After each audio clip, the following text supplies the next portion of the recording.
Selectmen meeting is in session.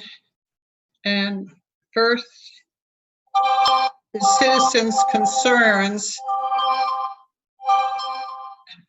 And I have said if there's anyone here who would like to make a comment on the Concord Water Building.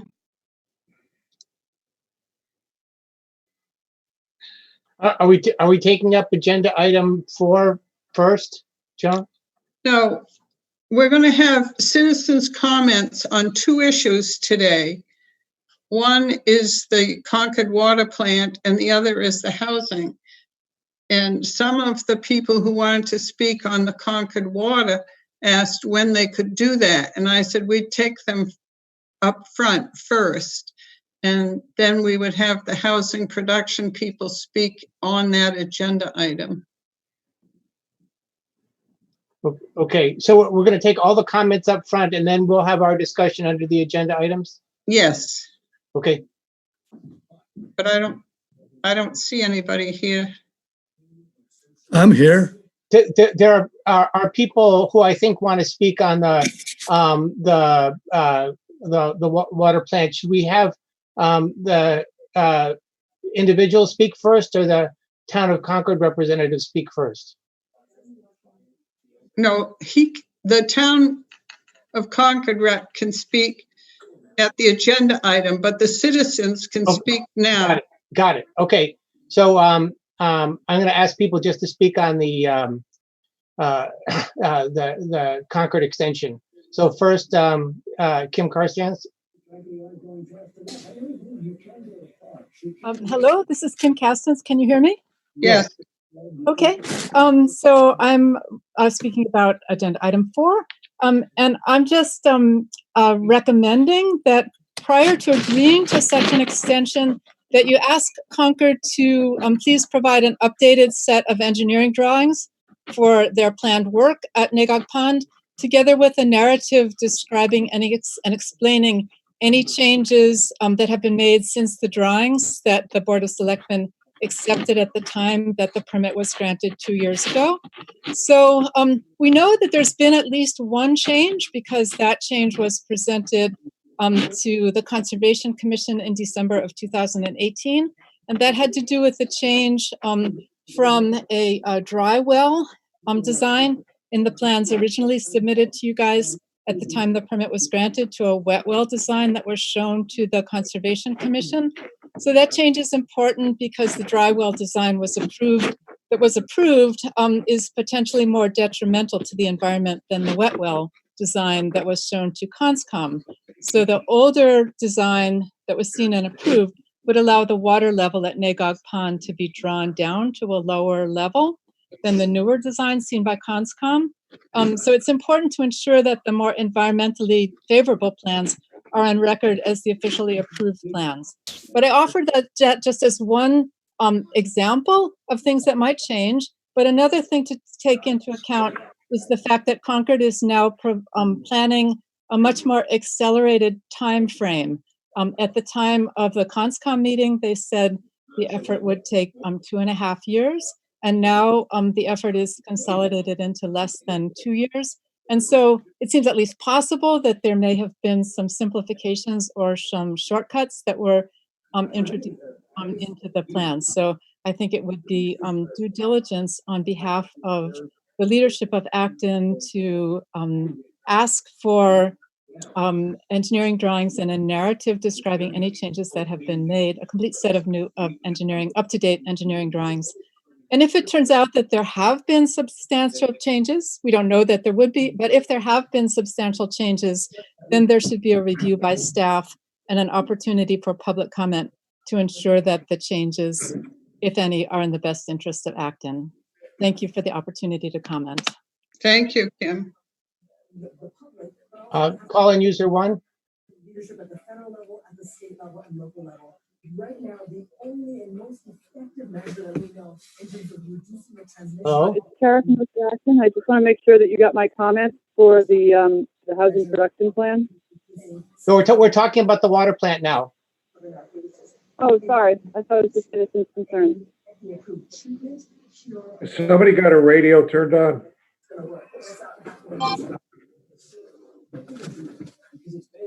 Carolyn Kiley? Yeah.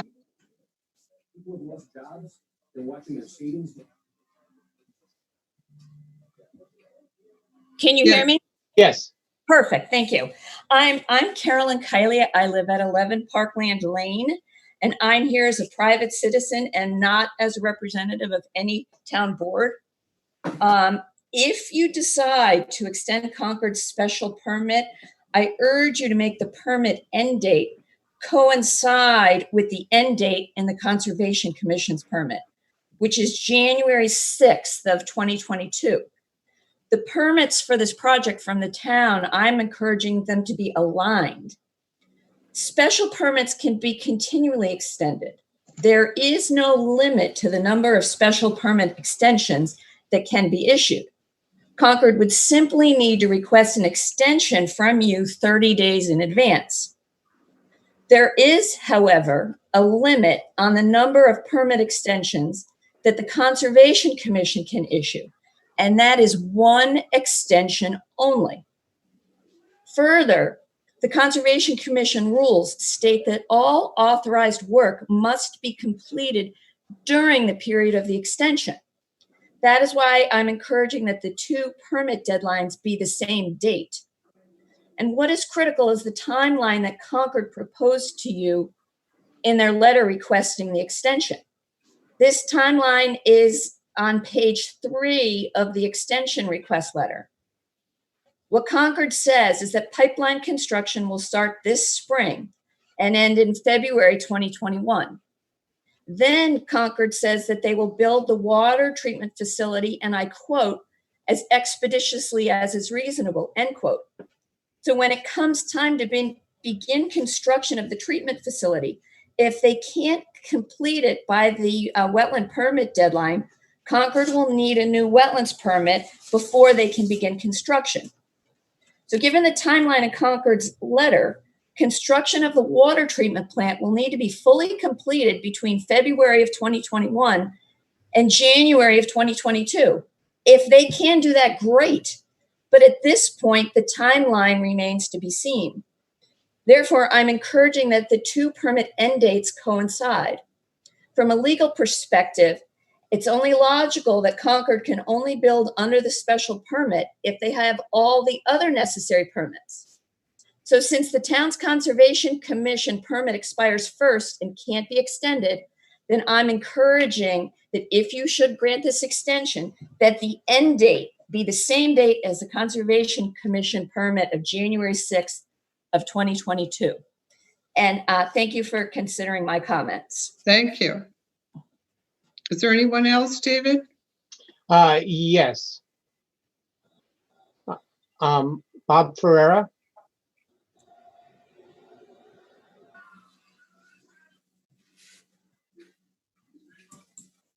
He's muted.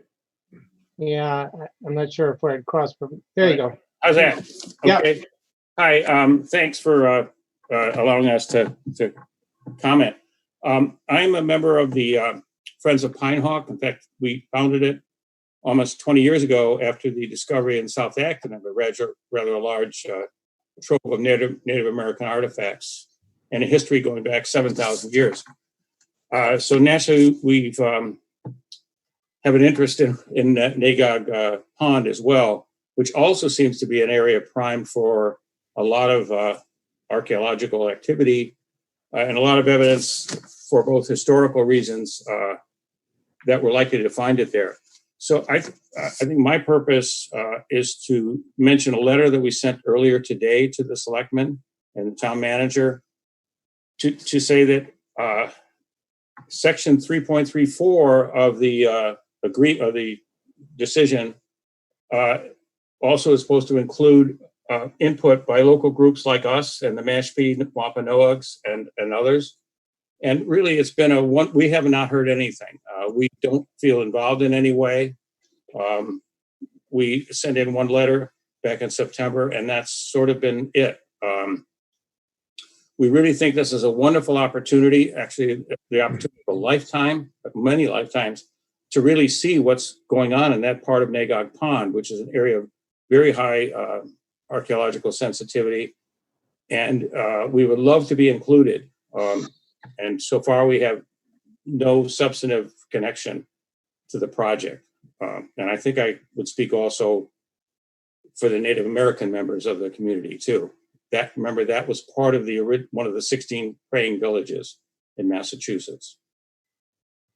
So more comments are contained in a letter that we sent earlier today. Joan, Thank you. Joan, I have a question for Bob. Is that possible? Okay. Yeah, Bob, it's John Benson. Did you read the letter from Environmental Partners, Concord's representative? On page 2, last full paragraph on the second page, they speak to what they've done on the with respect to architectural and cultural resources. And they talked in 2 instances about taking comments from the various groups, including Friends of Pinehawk. We sent a letter and we have not, there's been no substantive thing coming the other way, John. Have you read their letter? Which letter are we talking about? There's a couple. I think it came out like in December or January. Is that? No, it would be March 16th from Environmental Partners. That was addressed to the selectmen. It's a public document. It's the rationale for their request for the extension. Oh, the most recent one. Yeah. Okay. Yes. I got that yesterday. I think the day before yesterday. Yes. Did you see the paragraph that begins specifically regarding architectural and cultural resources? Because they seem to say that they've taken comments from the various groups. They asked for your review and comments as required by the special permit, and subsequently submitted the report to the Mass Historical Commission, who provided their comments in a letter dated April 3rd, 2019. Based upon the Mass Historical's comments, their group prepared the project's architectural site avoidance and protection plan. Sorry, John, I can't hear you. Oh, okay. What I'm suggesting you read, if you take a hard look at the letter dated March. John, excuse me, but you're frozen. Okay. And I'm not getting any audio. Oh, do you hear me now? I can now, yeah. Okay. Well, what I'm going to suggest that you do is go to the letter Okay. From Environmental Partners to Roland Bartle, dated March 16th, 2020, and go to the second page, last full paragraph, beginning specifically. Take a look at that, and then come back to us when we will be discussing the permit. But take a look at that, because I think that might answer, some of your concerns. And if there, John, yes, thank you. And I'm looking at it now. That paragraph I think you're talking about on page 2. yeah. But I would also say that under the decision letter for section, I just had it up, 3.34.2, it talks about involving the community in the intensive archaeological survey. And they specifically mention us and the Historical Society. What I'm saying is that has not happened, nor have we had any outreach. So, okay, I will go back and look at that, John, but I did want to make that point. Okay. As well. Just read through it, because they maintain that they've sought your comments, taken your comments, and forwarded your comments to the Mass Historical. Okay. But maybe Okay. that's not true. Okay. Let's Thank you. hear if there's anyone else. There's possibly one more, John. Okay. Robert Secular, are you? Do you want to speak on the Concord extension? Yes, I would. Thank you very much. I'll be brief. Robert Secular, 17 Parkland Lane. I ask that before you agree to extending Concord's site plan and use special permit, you take one very simple step. The permit includes this condition. Prior to commencement of construction, the applicant shall work in good faith with the surrounding neighbors to develop a communication program. The Selectmen formulated that condition in response to the many, many serious concerns expressed by scores of residents of the three abutting neighborhoods, Breezy Point, Acorn Park, and Quail Ridge. The abutters' deep concerns reflected the numerous instances in which Concord was dismissive of our comments and requests for information. I won't trouble you now with the history of those unsatisfactory interactions, but that history is long and unhappy, at least for Acton residents. In its most recent letter to the board, Concord says it will start construction in the spring. Today is May 4, so spring officially ends in just a few short weeks. Given the calendar, Concord's communication program with abutters, the one they promised they would do, certainly should have been in place long before now. We are worried that Concord will fulfill the letter of the permit's condition, but not its spirit, by offering a last-minute, hurried, unilateral decree. There is no justification for keeping abutters in the dark until tonight about the proposed construction timetable. Over the years, abutters have received just one communication from Concord. That was many, many months ago when Concord's subcontractor notified some abutters that blasting was imminent. Although blasting was called off apparently because Concord changed its construction schedule, the warning that blasting was imminent and that some homes might suffer damage as a result did set off a minor panic in the community, as you might understand. In one extreme scenario, the permit's language, the details of what you incorporated in the permit, would allow Concord to postpone developing any communication plan right up until the moment work started. Although that scenario may seem outlandish and improbable to you, our many deeply disappointing experiences with Concord's representatives over the past few years makes us worry that Concord will behave true to form and not allow any time for abutters to participate in the development of the communication plan. Yes, the board could step in after the fact to set things right, and I know you would, but taking steps proactively now would make a mutually satisfactory condition more likely, and it would certainly help to allay abutters' fears. At a time when everyone in our community is already greatly stressed by the COVID-19 pandemic, worry about the lack of communication and uncertainty about what might be heading our way are unwelcome additional stresses. Requiring Concord to open lines of communication with us now would not be an undue burden on Concord. Now, while you are considering Concord's request, is absolutely the right time to get Concord's agreement to initiate the process.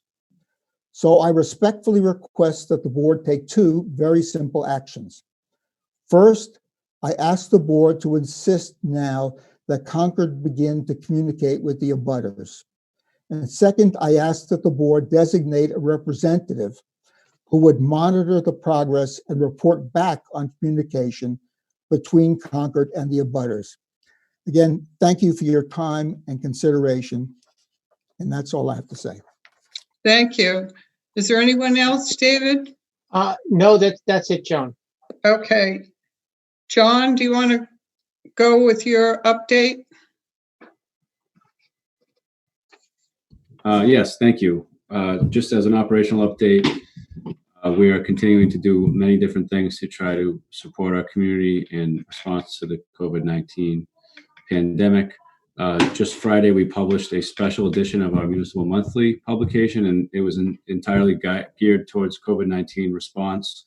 There was the most recent updates on the Board of Selectmen actions, such as postponing the election and changing the polling locations, and also the tax bill change and the farmer's market. And we also are including with each, we're going to mail this out to each household, and we're going to include a copy of the mail-in voter application so that everyone has one. Every household has at least one that they can use if they can't get it online, to help support our goal of encouraging people to vote through mail rather than to come to the polls on June 2nd. There's also several resources in there we've compiled from Laura Ducharme and other social service groups to make sure everybody understands what things are available to us. And I want to also mention that as we start, the governor announced that May 18th is a big date where some things may start to change. We're not sure exactly how, but we're working on anticipating that citizens will have a lot more questions leading up to then and certainly following that. And as we continue to operate in a short-staffed situation where in terms of in the building, we want to make sure that people will always get a person when they call town hall. So to make sure we've set up a hotline so that even if you're trying to call the planning office or any office you're trying to call, you can call this number and you'll get a person during business hours, and they'll help you get to where you need to go, just in case that office is working from home that day. The number is 978-929-6619, and we're gonna start to really broadcast that and publish that as a resource for our residents. The Board of Health called an emergency meeting, or they had a meeting scheduled for Wednesday, and they've moved it up to Tuesday. So they'll be meeting tomorrow night to discuss some of the recent case reporting situations that we've become aware of. And also, as you all know, the governor ordered face coverings when you're in public starting Wednesday, effective Wednesday. And we're going to do what we can to help communicate that as we have been. That's the short version. And any questions, please let us know. Now, will the police be monitoring this face covering situation? So the police have been doing a lot to help out when we get a complaint about some groups gathering in ways that aren't honoring social distancing. They come and help disperse those groups. We're still evaluating exactly how we would enforce the face mask, but the Board of Health will be discussing that tomorrow night, I'm sure.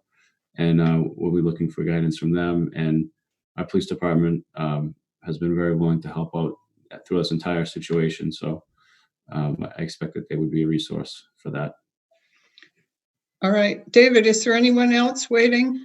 No, not at this time. Okay.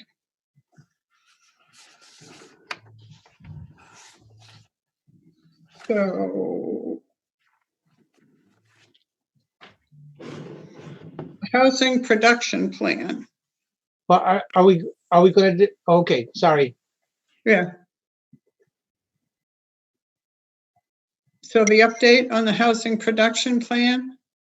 Well, do we have to determine that the planning board, do you people have a quorum of members, and you have to open up your meeting because this is at this point, it's a joint meeting of the two boards? This is Derek Chen, Chair of the Planning Board. I see we have only 3 participants, including me, on the panel. And there are 2 other members, Ray Akubi and Sam Bajwa. Yeah. So I've just unmuted me so you can hear me. It's about 7:26.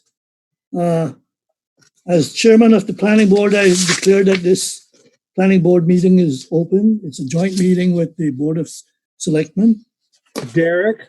Yes. If I can mention, I just got a note from Kristen saying that Ann, Ping, and John may be on phone and not as panelists right now. So we should double check to see. Then we would have a quorum. Without the 2 of them, we obviously do not have a quorum.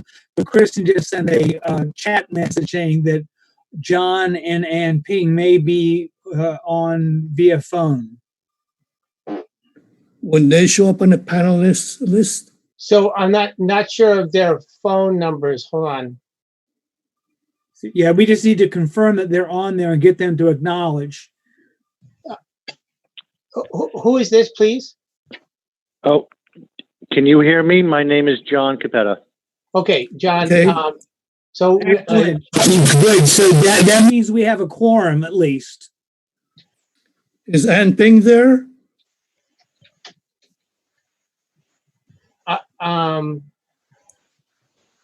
I don't see him. Yeah. So Yeah, Derek, if I may suggest, at least we do have a quorum now. We have a quorum, so why don't we proceed? Right. Wait, there's one other person on. One moment, please. One other. Hold on. Who is it? On the phone number that ends in 8669. That's John Capetta. Oh, I'm sorry. And who is this, please? Sorry, I lost their original phone number. The things jump around. Yeah. There's one other person I just unmuted. Who is that? Okay, I can't tell if I that's think I just got through John Capetta. Okay, yeah, John, I got you, but there was another person. Okay. Oh, sorry. I will identify John properly, and you guys have a quorum. Sorry. I think John is on his phone as well as his computer. Okay, so let's proceed. Liz? Yep. Hi, everybody. Thanks for being here to hear more comments. I brought a few introductory slides before we hear comments from the public, and I'm gonna try to do that. I'm not that great at screen sharing, but let me just see if I can do this. And how did that? Can you see Yes. that? Yep. Yes. So we're just going to review the timeline of the process and hear the public comments. So Okay. we've got many comments already, 90 plus, and many more have come in today. So we're continuing to work on that. This is the timeline slide that we reviewed last week. So just here, we're in this review and adoption phase of the project. And very then specifically where we are is we had the draft housing production plan for comment. We had the first public meeting. Today is the end of the public comments period. We have another meeting, of course, here today. And we hope to have we're planning to have the updated housing production plan this week by Friday. As I say, we will have well over 100 comments to incorporate. When we have that available, there'll be a clean housing production plan. There'll be a red line version so you can see exactly what was made, changed, and also a list of all the comments and how they were addressed in the document or whatever. We have a meeting scheduled for next week on the 12th with your YouTube boards. There's an opportunity to vote and adopt the plan at that point if you feel that you could, or if you want to request additional updates. Again, I think that we're past the public comment period at that point, so updates would come through the planning board or the Board of Selectmen. And then we have a penciled in meeting, fourth public meeting on the 18th. We did confirm with DHCD since we last met that they are not granting waivers for the housing production plan expiration. So that's just kind of where we are now, just to set the stage. Tonight, we're really just going to be listening to comments. And the DHCD process, just to finish that up, is the plan is to submit on the 18th and the 19th. They have a 90-day review period, and then the 2015 plan expires on the 18th. So we hope that there's no lapse in expiration. That's the goal. That's how we set up the schedule. So that's, let me just go back, right? So here, oh, I don't know how to do this now. How do I get out of this, right? Oh, stop share, here we go, sorry. Here we go. So I know I went through that very quickly, but just really as a backdrop to this portion of the agenda, and we're just here to listen to your comments. Comments that are received are posted to the DocuShare under the planning section, and planning department has a section in DocuShare, and underneath there's a housing production plan 2020, and all the comments received are posted to there. So if people have questions about whether their comments have been received, that's where they're all posted. There's only a very short delay between submitting them and the planning department posting them, and that's where we're pulling them into the document. Thank you. Now, are there people waiting, David? Yes, there is. Do you want to start the comments, Joan? There's one. Yes.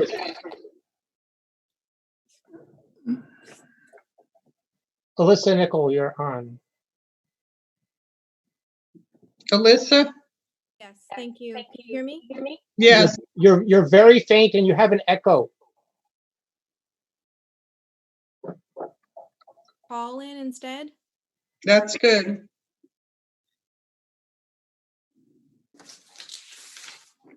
Go ahead, Alyssa. All right. I have one question and then just a few comments that are brief. The question is about the calculation of households that are cost burdened in Acton. And I believe it was about 2,000 on page 38. It was a HUD estimate.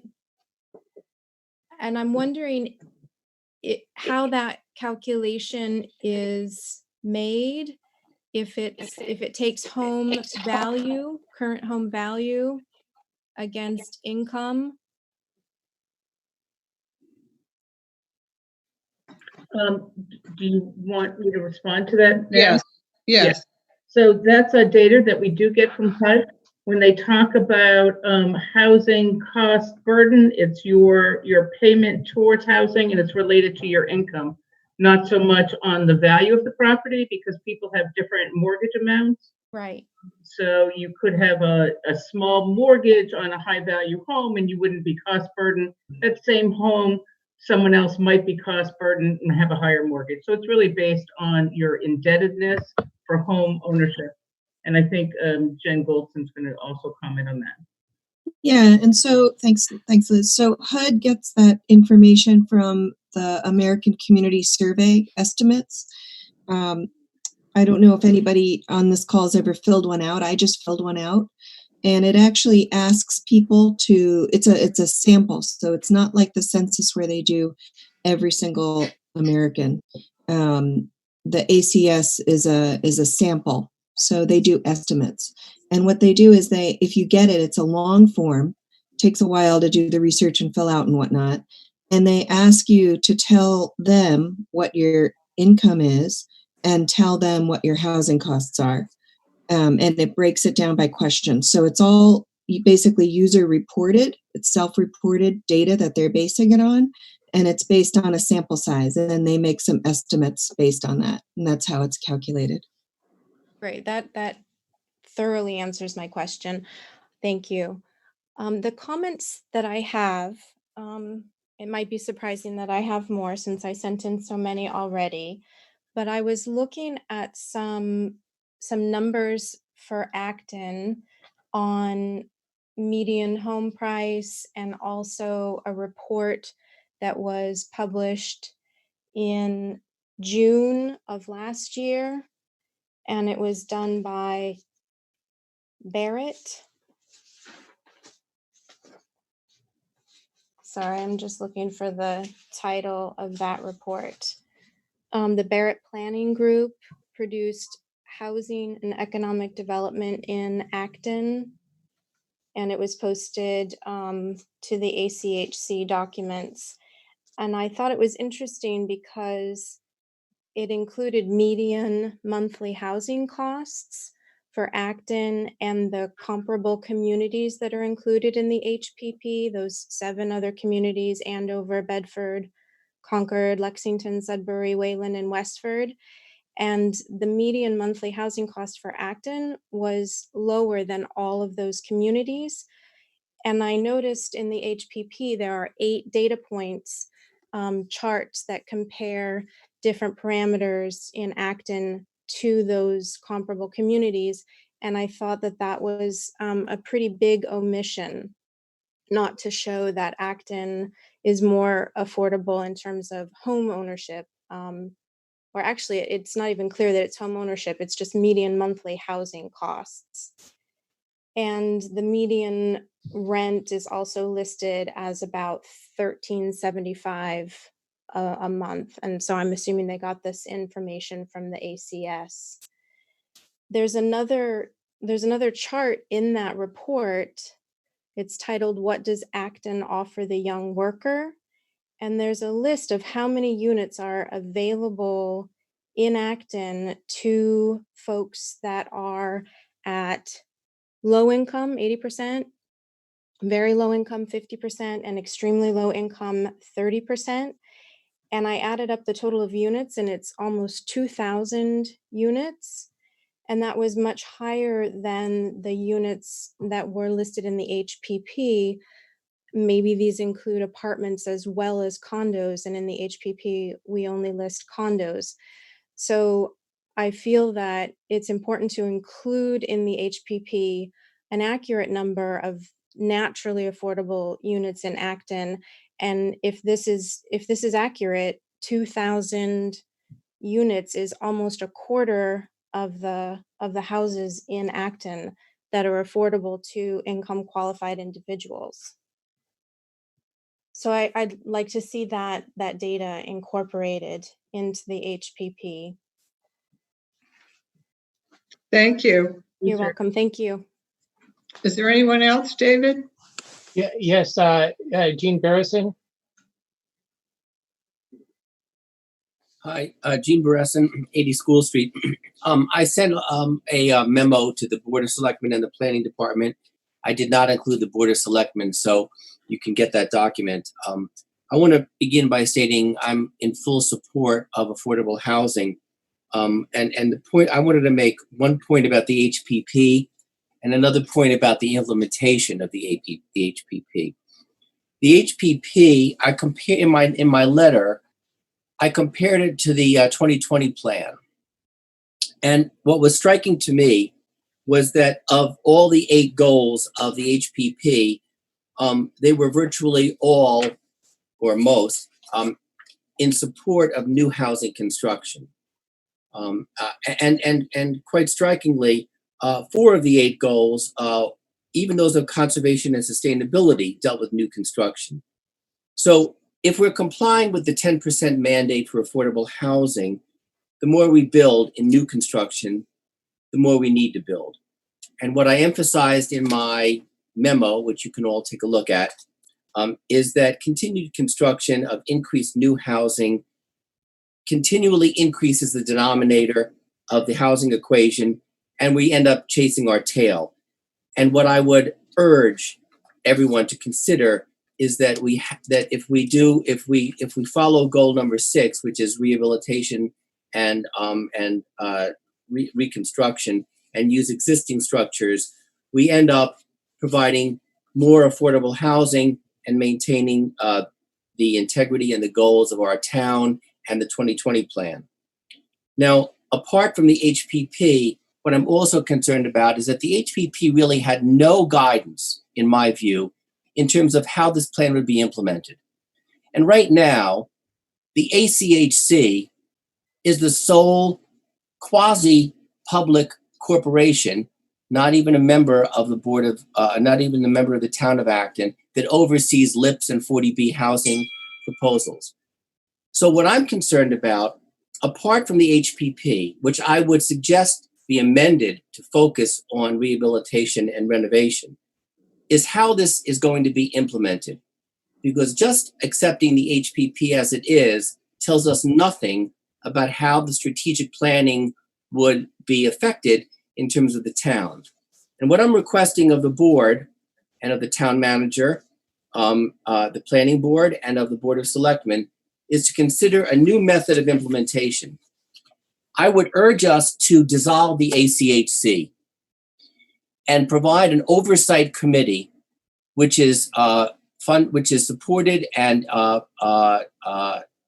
which members are selected by the Board of Selectmen, that include the constituents of the town, the elderly, the disabled, those with low income, those who need accessibility, those that are concerned about historic interests and preservation of open space, and have the oversight of new or renovation of existing structures for affordable housing to be implemented by a board approved and selected committee, of oversight committee, a new housing committee, which basically includes the elements of our community with our own interests. And that would include developers, and it would include members of the community that would serve the interests of the town.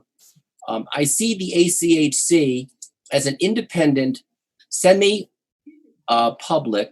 which I have no idea what that means, corporation appointed by the Board of Selectmen, but that does not typically serve the interests of the community. So in short, my comment is to amend the HPP to focus on rehab and renovation, but also for the boards, the Planning Board and the Board of Selectmen, to consider the implementation of the HPP in a new structure that would really serve the interests of our community with members of its constituents.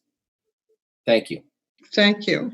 Thank you for your comment. I wanted to just to highlight, there is on page 76 a matrix of the sort of action plan or implementation, which shows the different groups, which are broader than just the ACHC. Your points are maybe relevant to that or not, but just to show that there are other groups involved in the implementation besides the ACHC. Okay, David? Yeah, Franny Osmond. Hi, this is Franny Osmond, 16 Half Moon Hill. I made some comments which I would still like to be in the record on the May 21st meeting. For this meeting, I wanted to just make 4 comments. The first is, I was listening to Jean's comments about the ACHC, and I actually sort of disagree.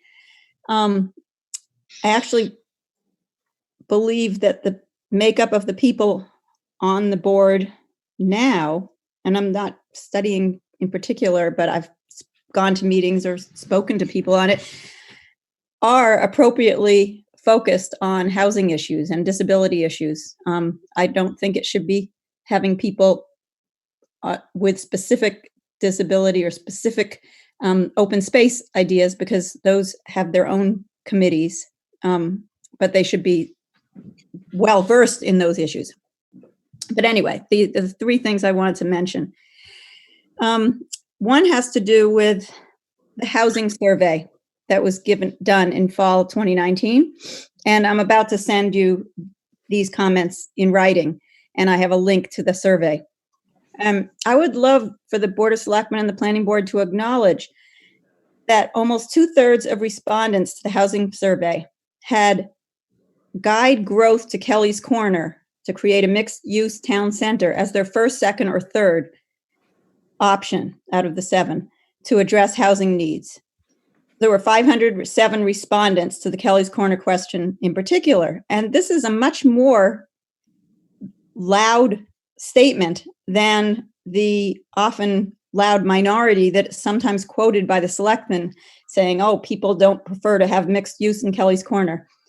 I think it's very clear from the similar vote at town meeting of that amount, just under 2/3, and of this survey, it's exactly matching that this is a popular opinion in Acton, that we want mixed use, including housing development in Kelly's Corner. Number 2 of the 3. At one of the last 2 selectmen's meetings, I think it was the May 21st also, I think I heard Dean Charter say that using housing funds from community preservation funds to assist with rent in this time, this COVID time, doesn't have a lasting positive effect on the town. And that sort of stuck out in my mind. And I think I heard 1 or 2 other selectmen concur. And I disagree with this, and I've heard other housing advocates disagree with that opinion as well. I believe that helping keep renters here in town at this difficult but temporary moment in history is a moral imperative and enriches town life. It allows much needed employees to more likely live in town. It allows our children to grow up exposed to a variety of people in various economic situations. It allows less wealthy people to take advantage of the amazing town we live in. Please note that the median rents in Acton, according to the housing production plan, is $2,763. $2,763 is the median rent in Acton. A family would need, I calculated, at least $110,500 to not be spending more than 30% of their income on rent. I'd like to hear the selectmen individually respond to that comment. First, can Dean clarify his opinion? And to all of the members, I say, really? And please explain this idea that it doesn't have a positive effect on the town in the long run. The third comment has to do with in the housing production plan. I don't see a mention of transfer of development rights. I thought that that idea, which is included in our zoning bylaw, was considered a way that not only commercial developers, but housing developments that already exist or exist in more densely populated parts of town could purchase land for open space in other parts of town and build more units in their development. I'm disappointed that this idea wasn't included in the housing production plan. I've always hoped, for example, that in communities such as my 24-unit housing development in West Acton, we could find a way to support for more smaller units to be added to our housing stock for seniors or people with disabilities in exchange for a contribution to saving land elsewhere. And I thought I heard this discussed. So those are the three things I wanted to say about that. And I'll send along. Thank you, Franny. I realize I've said a lot in a short amount of time, but okay. Dean? Joan, yeah. I don't plan to get into a big debate on this, but since I was specifically called out on a comment I made last week, I will clarify it. I think Franny has totally misconstrued my comment. My comment had nothing to do with the quality of people that might move into town. It strictly was that if you subsidize monthly rent month by month, there's no enduring value that is garnered by the town compared to affordable housing, which is either from reuse or from new construction. That's a permanent asset. You subsidize somebody's rent, it's only good for 30 days. Now, I'll further amplify this, that frankly, I'm very resentful about this personal attack because I grew up in a working class family here in town. And all of my professional career, I was dealing one-on-one with working class people. So it has nothing to do with any kind of prejudice I might have about who might be moving into town. In fact, I probably identify with those folks more than many of the members of the board and probably Franny. My comment was very specific. It only had to do with the fact that at the end of 30 days with the rent, there is no enduring value. And if we're going to put money into affordable housing, which I advocate, it should be on some kind of a permanent asset, such as all of the money that we've put in from CPA towards things like Habitat for Humanity, the Housing Authority support, all of those things. It has nothing to do with people. And I think this is an unfair attack on me personally, that somebody comes out with something like this. Thank you. Okay. Is there anyone else, David, who's waiting to speak? Yes, Barbara Morris. Hi, can you hear me? Yes. Good, thank you. I sent a letter dated the 20th, dated Saturday. I think that was the 2nd of May, forgive me. And I had the opportunity this afternoon to speak briefly with Mr. Benson, who was kind enough to follow up. I will make two very brief points. I live at 8 Piper Road in South Acton. I've been in this town for, I think, almost 38 years. I live in a small historic part of town. I live in a small historic house. I love diversity. I love affordability. And it would be a fine thing for all families or individuals to live in homes that made them feel safe and happy. So on no basis would I ever not support affordable housing. And that's not to try to remove cynicism from other people's ideas or of me, but just to state something quite sincere. The plan, the HPP, I did participate in Miss Russ' focus group. I was there with Alyssa Nickel, and I remember her well, and I remember that it was a very welcoming experience. And I remember that the theme that was most prominent there was about accommodation for disability, or for people that worked in the town but couldn't afford to live here, even though they were producing a lot of care and service. I also participated in the meeting in January. That was, while congenial, I thought not very good when it came to process. I think the HPP is an ambitious document. I think it's well put together. I learned a lot. I don't have negative remarks about the intent or the techniques employed, the graphs, the data, or the fine, clear thinking, or the writing. My criticism is not only somewhat along the lines of what Jean Barrison already said, which is the thrust of that plan is all about new development with very few exceptions. And that I really oppose, rather than taking advantage of what exists and trying to modify or create something with imagination that serves affordability as well as individuals who are elderly or disabled. But I also objected to what I described as the composition issues of that oversight committee. It felt to me as if that committee was asked to take a look at the process, but it was composed of a very narrow set of persons insofar as what their advocacy or their briefs might be.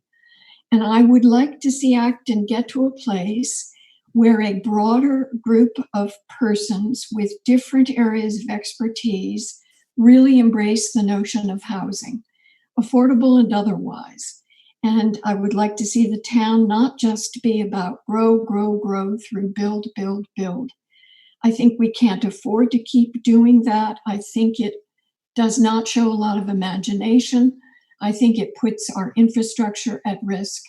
And I really think, though Liz commented on her graphs for implementation in response to Jean's remarks, suggesting that there was perhaps broader representation, I think it's tough when you're trying to get Katie back in the barn.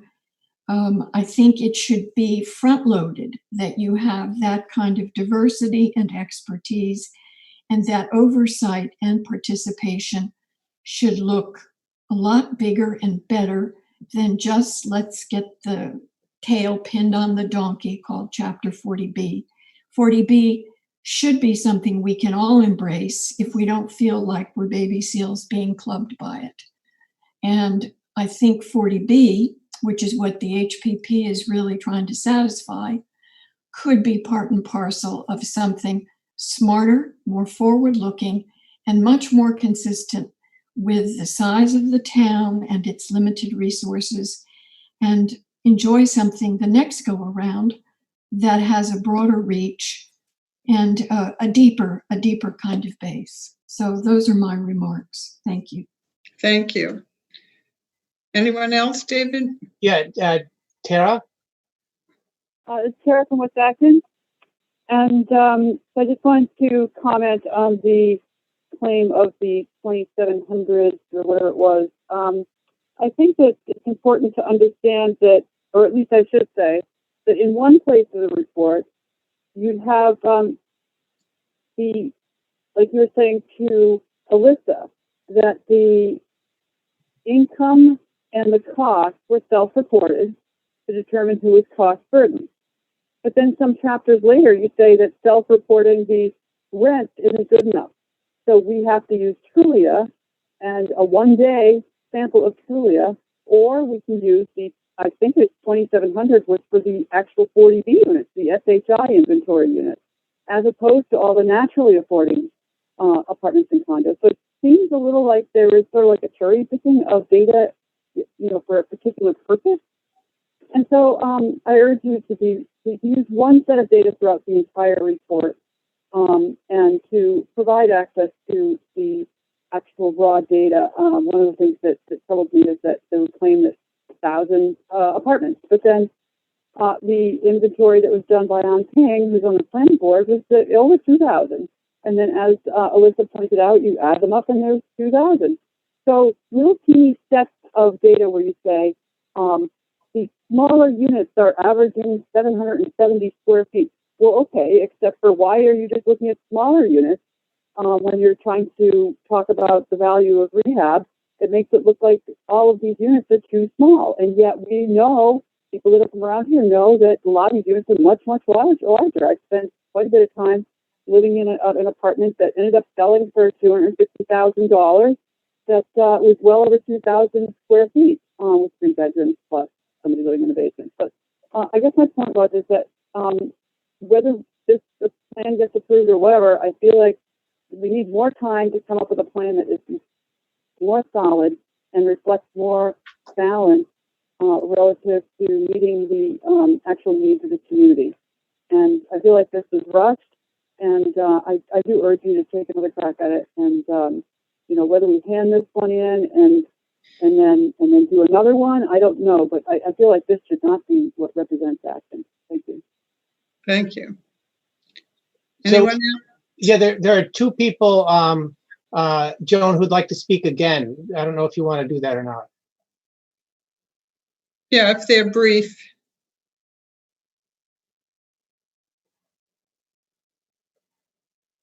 Jean Barrison? Hi, it's Michaela Moran. We're on the same phone. Oh, okay. So, hey, wait, is that social distancing? Well, we're 6 feet apart. We swear. And have masks on. So there were a couple of points that came up in the comments that have come through here. And one of the comments is about the rent subsidy that Franny made.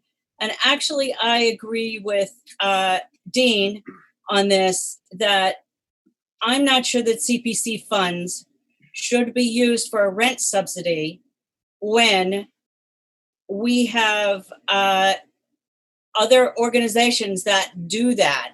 For instance, federally, we have Section 8, and they do that very well. So why should the town of Acton jump in with 2 feet on something that another organization already takes care of? And that CPC funds really should be, in my view, used for structures and infrastructure that the town can keep and be durable, rather than something that is not so durable as rent subsidy. So secondly, the rental data that came up in the HPP of one data point from Trulia at $2,700 a month for one rental unit in the middle of January really does not reflect the rental market in Acton. So I went to the MLS, the multiple listing service, and I pulled up all the data for 2019. And I did find that there were 32 one-bedroom units. There were 45 two-bedroom units. There were 16 three-bedroom units. There were 7 four-bedroom units and 1 5-bedroom unit that went through the MLS for rental in the town of Acton.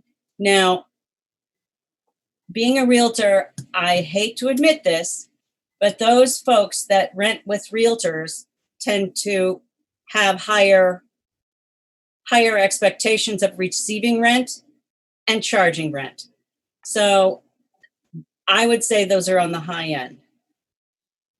The average rent for a one-bedroom unit was $1,343, $1,821 for a two-bedroom, $2,688 for a three-bedroom, and $3,200 for a four-bedroom unit. So when you add it all up together, you end up with somewhere in the neighborhood of $1,900 for an average rent for the year of 19. And those are the more expensive units because they're not rented by landlords. These landlords that give their rentals to realtors end up paying fees. So they include that in their rent. So you've got to understand that that figure that turned up in the HPP is misleading, I believe. And that's my comment. Thank you. Anyone else, David? Yes, Ron Beck? Hi, can you hear me? Yes. Yeah. Hi, thanks, sir, for taking my hand, or whatever you call it. Ron Beck, 80 Estabrook Road. I've sent in a comment, but I wanted to make just 2 points. The first is, I did comment in my written remark on the fact that one of the properties selected was on this, or the region selected for rezoning was the street I live on. And I don't have email addresses for all of my neighbors, so I sort of randomly talked to a couple of them on the street. And I don't think anybody, including a couple of the people whose properties were denoted for rezoning, had been contacted or had it discussed with them at all. So I don't know whether by putting something in this plan, it's just vaguely conceptual or whether it's specifically targeted, but I don't think it's really a good process to do something like that without talking to the people whose properties might be rezoned. The second point on that, which I put into the remark, was they've selected a street that has no public water, no fire hydrants, no sewers. So there's a significant, they're picking zones for this, for targeting that don't at all, by any stretch of the imagination, have the infrastructure that would be expected for a more intensive development. So I think that there's some questions as to the methodology there. But I think the third point I just wanted to make, and I was not online for the previous meeting, but I was told by somebody who was online that the committee had been requested to contact our water committee, the Water Resources Advisory Committee, to discuss water with us. And we have not met since the lockdown happened here in Acton, but our email chain certainly is functioning properly for our committee, and we haven't been contacted at all by anybody, either before then or now. So, they've selected one property that's on a zone 2. They've selected this other property that doesn't have public water. And furthermore, it's calling for significant growth without any coordination in terms of understanding the implications in terms of cost of supplying water for additional, or availability of water for additional growth. Thanks. Thank you. And there's Alyssa Nickel would like to speak again. Okay. Alyssa, you're on. All right, thank you. I just wanted to, I hope you don't mind, Jen, I'm going to quote you from the last meeting on April 21st. You mentioned that Acton is a highly desirable community, so you want to protect what makes it desirable. So these comments were written in the email that I sent, but I just wanted to say them out loud for the record for everyone who is listening. The HPP made it appear that the participants in the public forum were split between wanting new construction versus wanting rehab. So I went back to all of the comments and read every single one. And I assume that split means it's pretty even, 50-50, but in fact, I found there were only 30 comments that were related to new development, new construction rather, and many of them had the caveat that they were only in favor of new construction if it were for extremely low income folks or people with disabilities. And there were 45 comments, 50% more, that were in favor of rehabbing instead. And actually 7 of those comments, or maybe 11 of those comments, were for no new construction at all. So I don't feel that it actually was an even split. And the folks that don't want any new construction, but instead want rehab, are not against affordable housing or welcoming economic and racially diverse populations to Acton. What they want to do is protect what makes Acton so desirable, which is the rural, small town, historic character, and the green space that's available. And just to reiterate what Ron Beck just said about the water supply, there are additional infrastructure considerations such as road capacity and school capacity, police and fire. One of the state requirements for an HPP is that it must assess the capacity of the municipality's infrastructure to accommodate the current population and anticipated future growth, including plans for enlargement or expansion of existing infrastructure systems to ensure that both current and future needs are met.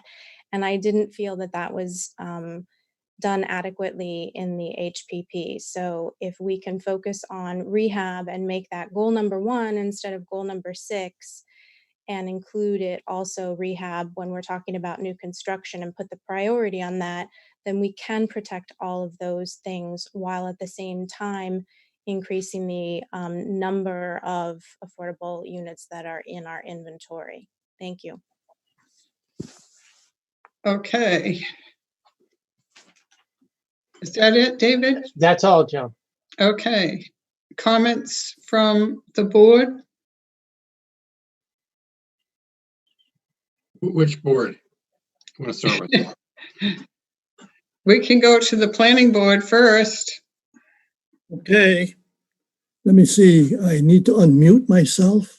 No, we can hear you. You can hear me. I have some comments on the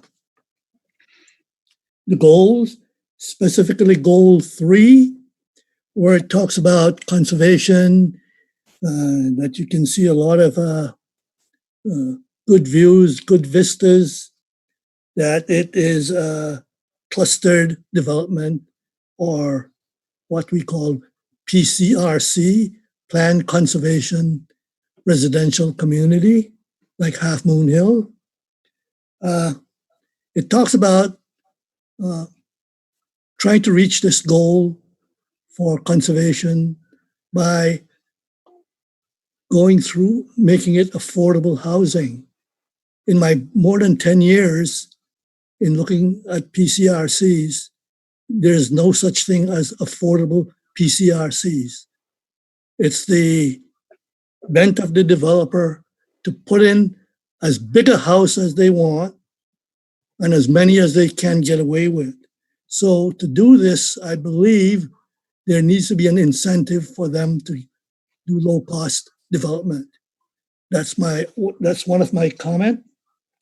The other is, someone had mentioned merging goal 6, which is rehab and reuse, with goal 1, which is creating 43 new units or existing units.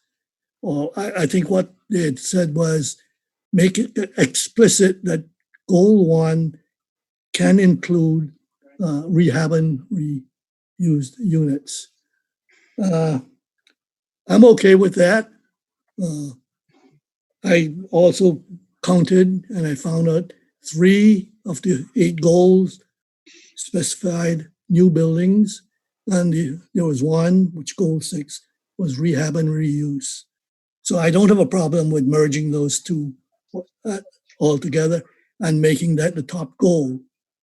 Not a big deal.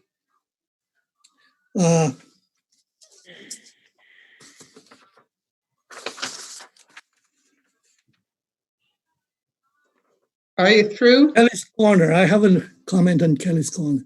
Someone brought that up. I'm not sure if this is should be addressed right now, but this is the last remaining big piece of land zoned for commercial. I am opposed to changing the zoning at the moment. I did some work back around 2015 and 2016 from some CIP and residential tax revenues. C stands for non-residential. It's for commercial, industrial, and personal property.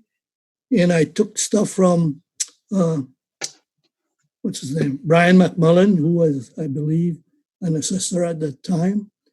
And what I found was in those 10 years that started back in 2007 or 8 into 2015, 16, that the tax revenues or the CIP, non-residential tax revenues, went from 13.3% of the tax revenues to 11.7% of the tax revenues. And the only thing that stopped that from going further down was Insulet sort of turned it around by roughly about 0.2 to 0.3%. And I said, you can't have this. The next thing you know, we will be nothing but a bedroom community like Carlisle. That's my comment. Thank you. Okay. Any other comments from the planning board?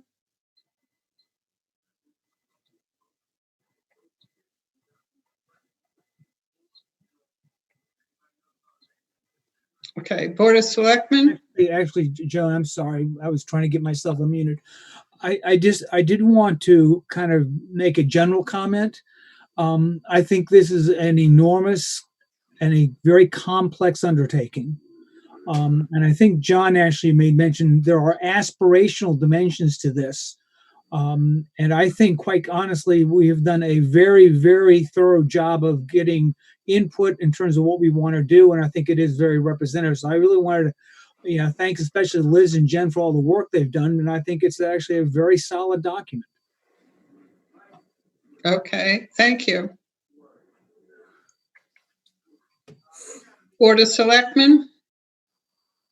Yeah, I'm happy to offer several comments. I was very happy to see the number of people come forward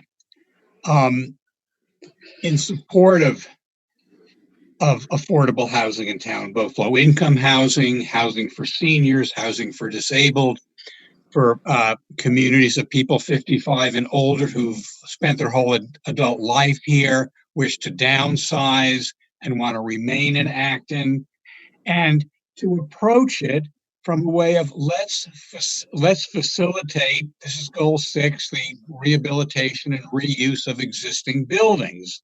And let's be creative, with what exists as a counterpoint to let's, just build, John, we can't hear you. At all? Okay, I'm sorry. Where did I tail off? As a counterpoint to. Oh, as a counterpoint to what and I don't mean this to be hostile or unfriendly, but and this was Barbara's point in her Barbara Morse. We've got to look away from the answer is not always the initiative to create new buildings. We've got to balance that against what we have and to, manage growth more creatively and effectively with what we have. And I'm glad so many people, coalesced around that. And I think together we could build a coalition and do some very good things in the affordable housing arena once we get to 10% and then hit the reset number based on the 2020 census, which we'll be very close on. And I did add my own comment, contribute my own comment to that point in, I think it was goal 1 of building 43 new houses a year.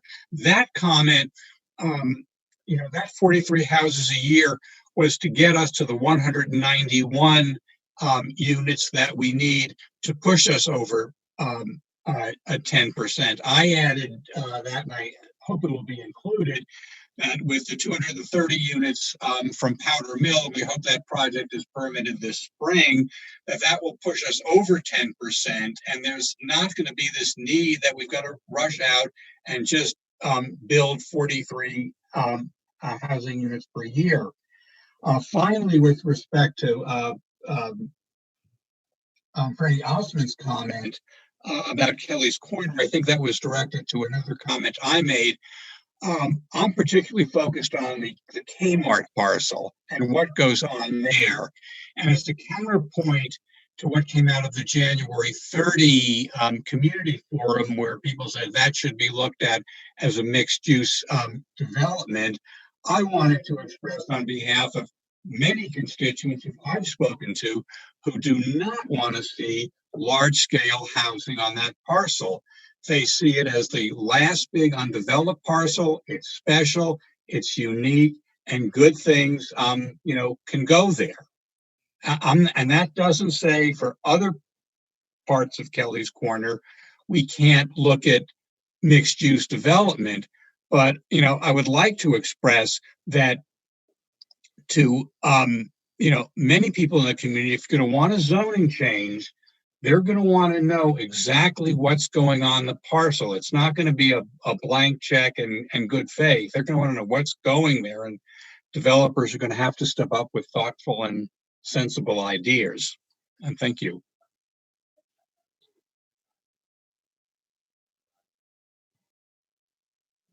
Is Joan still here? Oh, I don't see her. David is raising his hand. Yeah, I was raising my hand for Joan to call on me. All right, I'll step up as vice chair. David, you're on.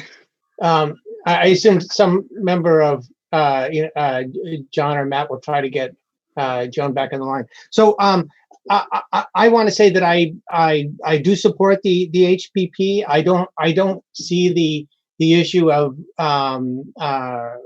rehabbing existing structures and potential new projects as being mutually exclusive. I think there are advantages to both of them. I don't think that we have this huge backlog in need for affordable units for seniors.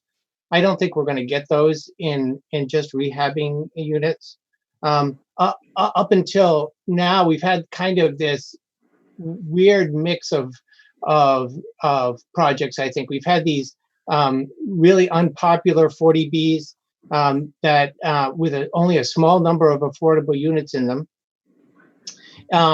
In between very large projects like the two Avalon phases, and the little 40Bs in between actually don't get us that many affordable units. We have, as outlined in the report, there are many, many, many more single family homes than there are new affordable units. And the advantage to me of making sure that we're in the position to stay at the 10% level is that we get to be picky about LIP projects, right? We get to choose the ones we think are good for the town, in terms of location, aesthetics, any other factors. So I'm in favor.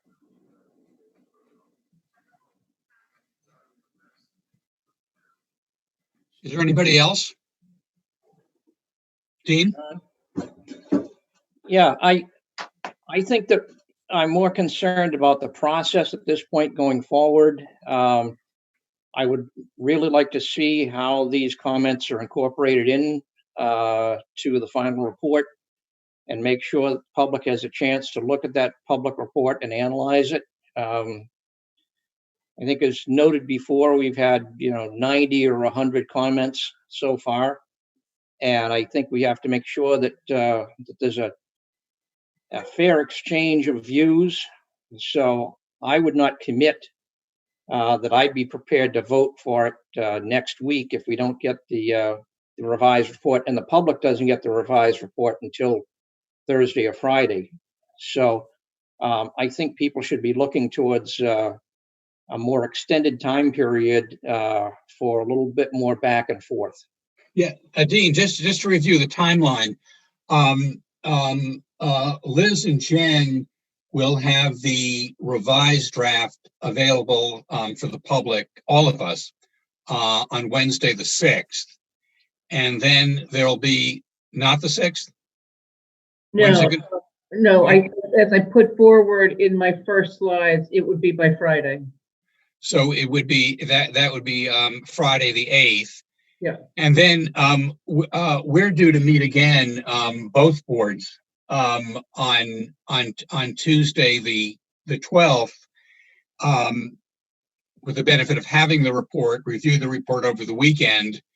And we have the option of taking further public comments at that point. Also, Liz and Jen will go over each and every, I guess all of the 90 comments that were made, and how they were handled within the revised draft. And again, we can take further comments. We're not obligated to vote on the report that night if we need further input or further discussion. We set a meeting the following week. I believe that's the 18th. Is that Monday the 18th, Jen? Yeah, okay. So that's Monday the 18th, and to a final go over, and we do have to vote then one way or the other, because the report is due. Is it the following day on Tuesday the 19th with the state? And there's no extensions granted. Right. For it's my proposal that comments made at the meeting of the 12th, or from we put out the new report on Friday, so any comments received after that they get channeled through the planning board and the Board of Selectmen about whether you want us to revise the report to include those comments or not. Okay. And that's just a proposal of process. If you want to hit the DHCD date, we're going to have to do something like that, to channel the comment flow, right? Well, we have to hit the 19th, don't we? There's no extension of time on that. You can always expire your plan. And what's the consequence of that? That you have an expired housing production plan. I think DHCD has indicated that it would not jeopardize your safe harbor. Okay. That you're already in, so it would just prolong the project process. Okay. So some extensions of the project already for this this May period, and so it depends on how long you would want to extend the project.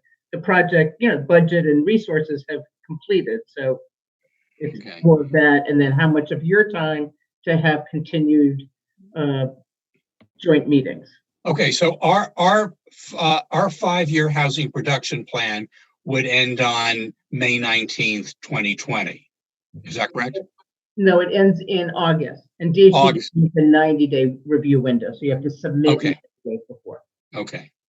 Any other comments, questions, Dean? Yeah, I think considering how important this plan is and how much work's gone into it, and the extraordinary amount of public input, I think it's more important that we do this right than we do this thing fast. And if our plan expires, in the meantime, I'm not so concerned about it, as opposed to getting stuck with a plan for the next 5 years that many of the public don't buy into.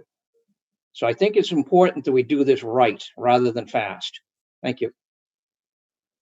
Okay, so again, Liz, we can let it expire on the 19th, take additional time, and our 2-year safe harbor would not be in jeopardy. Yep, so that's an option. I guess what I would suggest is look at the plan with the revisions and the comments that have been received. There might be, just to see what you want to do with those and see if you want to address them differently.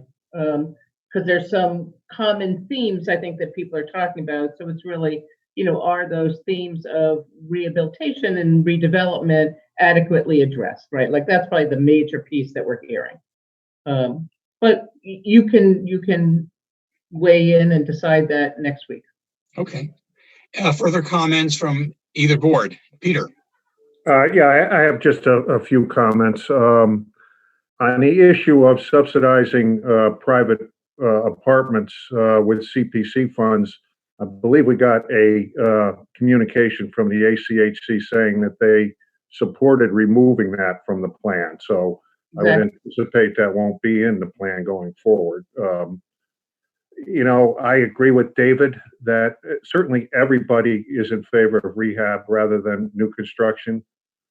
I don't believe that we can get enough units by rehabbing currently existing properties. Maybe we can change zoning to allow for instance, mixed use along 2A and apartments above existing buildings, or changing vacant storefronts, which we may see a heck of a lot more in the next 6 months to housing. But I don't see that as really getting us the kind of units. The way we got here was Avalon to the 10% was Avalon and possibly Powder Mill. What the plan needs to recognize is that we need a whole range of options and flexibility to continue to expand our affordable housing opportunities. I don't see necessarily the goals being rated 1 through 10 as giving priority of one goal over another. I think they're all on the same plane. Just to point out the need for flexibility, we just got a chat from Roland Bartle, the town planner, that says don't count too much on Powder Mill because the economic conditions have changed so drastically in the last few months that the whole viability of that project may no longer be doable. So I think flexibility and the whole range of options that are in all those goals are important in the plan. Thank you. I think that's right. And many of these properties are private properties, which you may or may not have more control over what gets developed. It's between the property owner and the developer coming on and their economic, and then what kind of zoning enforcement you have. Zoning, yeah. Okay. Are there any other comments? Okay. So, Derek, if you would like to adjourn the planning board portion of the meeting, and then the select board can continue with its regular session. Joan, you're back. Yes. Hey. Okay, I will call out the members of the planning board by roll call that we will be ending the meeting. I'm the chair and I am in favor of ending the meeting. Ray Yakubi. You're muted. Yes, You broke up. We're having some latency on the internet right now. We can't hear you, Ray. I'm right here. It's all broken up. I know everybody's breaking up right now. I'm getting a lot of blocky latency on all the video and all the audio right now. Okay. But are you in favor of adjourning? Yes, I am. Okay. Sam Badgel? Yes, I am. Okay. John Capetta? John Capetta saying yes. I am good with adjourning. Yes. Was there anyone else from the planning board at this meeting? That came in late? Just you, Derek. Okay. So I declare that the planning board has adjourned. Thank you. Got it. Thank you. Thank you. Thank you.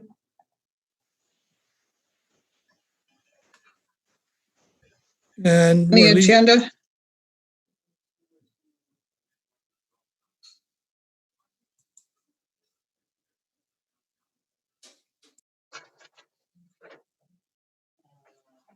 Does it look like we lost Joan again? Oh, Yeah, yes, I think we did lose Joan again. We lost Joan? Yeah, her video went down. I think her internet must be slow and drop her from time to time. You know, we can there's things that we can do to make this more reliable next time. But John, I think you have to go with the meeting. Okay, thank you. Okay, she's back. She's back. Hey, You know what? I'm here. Oh, good. Great. Okay, so we'll move on to the COVID update. No, I think the next item would be the site plan. Right. Concord's Right. request for the extension. Okay.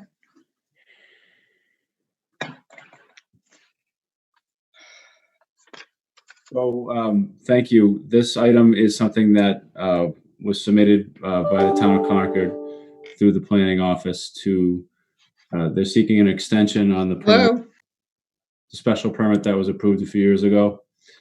And so the matter before the board tonight is whether to look at what they've demonstrated as for the reasons that they've been delayed and determine whether it's appropriate to allow more time for them to commence construction. Peter? First of all, John, just a request, when we get an agenda item like this, could we have the permit attached as well? I mean, I found it looking through Pine Hawk's attachments to their thing, but rather than have to go back and dig into the records to find the permit, if we had the permit attached as part of our package, that would be a big help to me. Absolutely. This application was submitted on March 16th. On April 23rd, or April 3rd, the governor signed the order that suspended all deadlines on expiring permits until the end of the emergency. I don't see any need for us to act on this specifically tonight. I think we've had a lot of input. We might want to consider it more thoroughly. I have some questions for Concord people. I don't know if they're on the line here or not. There's someone from Environmental Partners on the line. Yeah, okay. But as of right now, the permit has not expired because of the governor's order. So, and it won't expire until the emergency is over with. That may happen May 18th, maybe not. I don't know. But that's the current status of it. So anyway. Well, in the meantime, some of these issues that have come up. Can we ask the Environmental Partners person and any other representatives from Concord who might be here? Sure.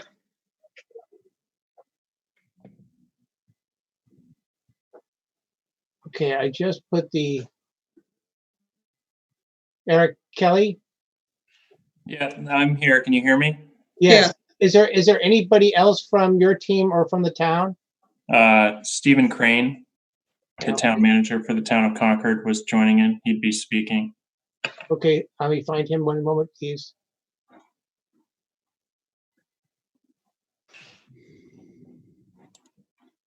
Hello.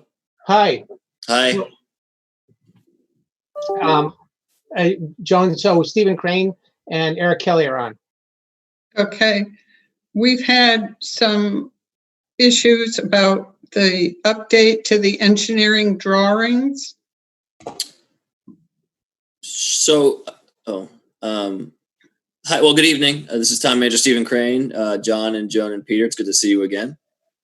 I just want to kind of clarify, because I was listening to the earlier part of the meeting and heard the comments, and I just want to kind of clarify a couple of points. All we're really asking for is a determination of good cause that the permit deadline should be extended, and the reason why is and which really amounts to just a changing of the date, not a changing of the plans. There's no change in the plans. The town of Concord is committed to the decisions and the conditions that were made and imposed through the permitting process in Acton. There really hasn't been anything to communicate because there's been no activity for one singular reason, and that is the Chapter 91 permit we require from the Commonwealth has not been issued, and I believe it's been 16 months and counting that we've been waiting on that approval. And so that is the only reason why we are in this situation, and this is really critical for the intake portion of the project, which is something that needs to be done as soon as humanly possible, and really needs to be done separate and apart from the water treatment plants. That is also an important project, but the intake really needs to go forward almost as a standalone at this point, because we do have concerns about its viability. And as you know, there are several water customers in West Acton who rely on the town of Concord's service from NAGOG for water. And so, like I said, earlier I made up a poem. We need to change the date because of what we didn't get from the state. And so I don't want, so I mean, I know that I'm new obviously to Concord, but, and I know there's a long history here. And so I can't really relitigate that history being as new as I am. This really is just a simple administrative matter, because we do believe that because the state hasn't acted on this permit that is essential to the moving forward of the project, we do have good cause for an extension for the special permit, for the design review, or a site plan review permit, I should say. Peter? Yeah, Stephen, I understand what you're saying. We do know that you're just asking for an extension of time, but to me, good cause depends on how faithfully Concord has actually been meeting the conditions that we put in the permit. I haven't been through all of them, but particular concerns have been a change in the plans from a dry well to a wet well, which I guess the Conscom approved.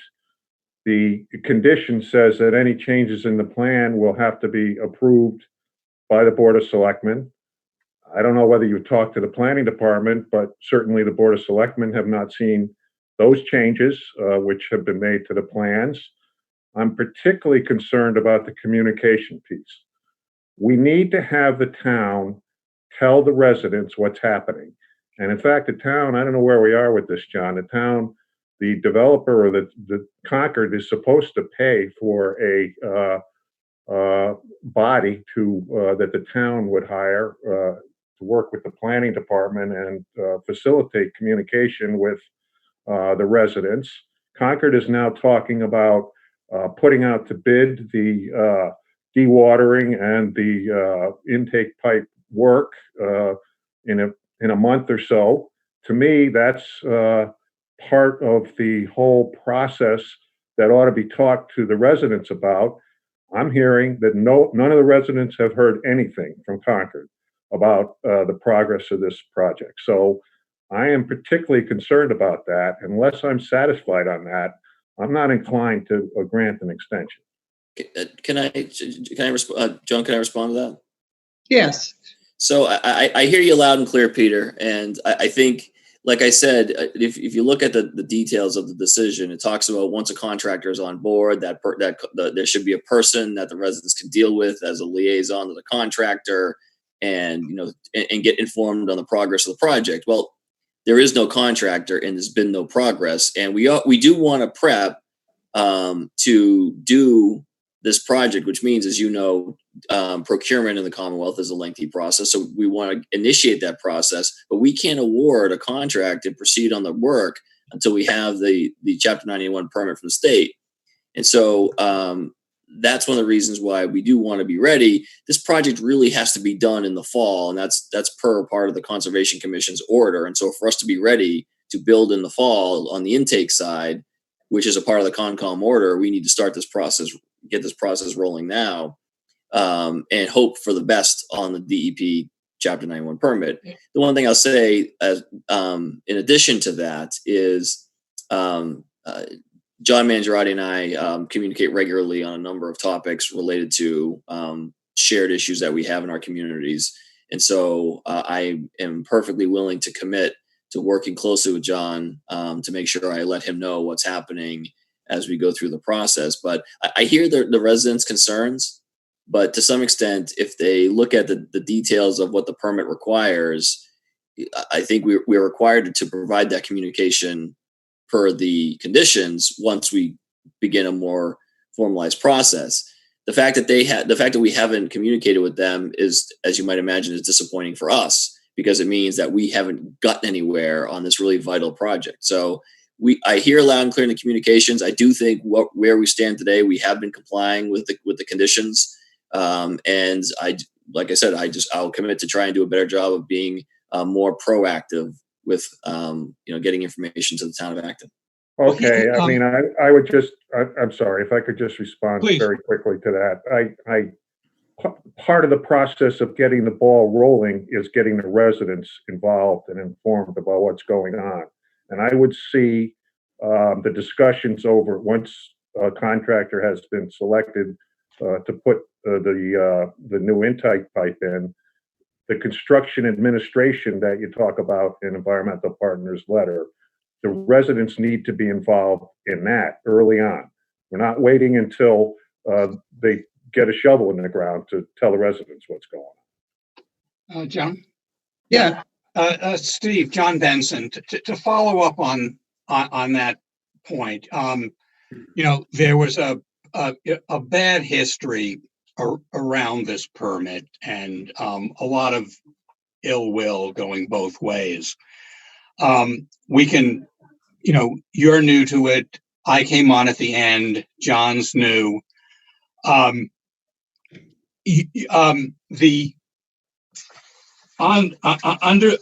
the decision, the section 3.3 section 11 talks about communication plan with neighbors, and it's prior to the commencement of the discussion. The applicant shall work in good faith with the surrounding neighbors to develop a communication program. It goes on from there.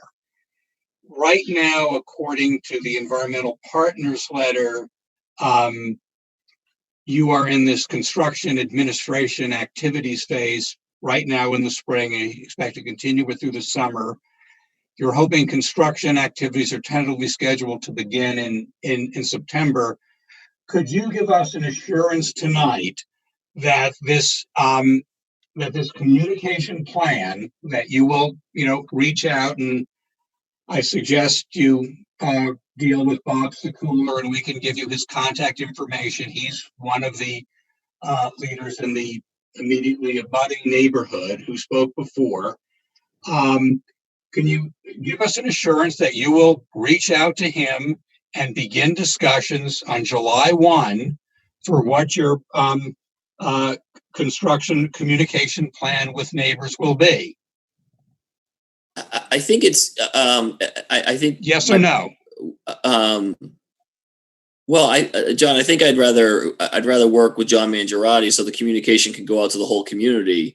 Then agree on the date. On the date of what? July 1, that you will open up sincere communication. You will establish with John a communication plan with the neighbors. And I'm telling you that Bob Sekuler, Carolyn Kiley would head up the initiative on the behalf of the immediate abutters. This is crucial. No, I completely understand, and sure, I think come July, I'm sure John and I will begin talking about it here in the near term as we move forward, and I can certainly let him know about where we are with our bid dates and everything else. I'm happy to do that, and I know we'll have, and I'm sure once we get going, we will have kickoff meetings with the residents and things like that. There's just nothing. There's like I said, I don't want to say there's nothing to report, but we're kind of stuck right now. Well, there's nothing to report, but in your letter, you indicated you're in the construction administration phase now.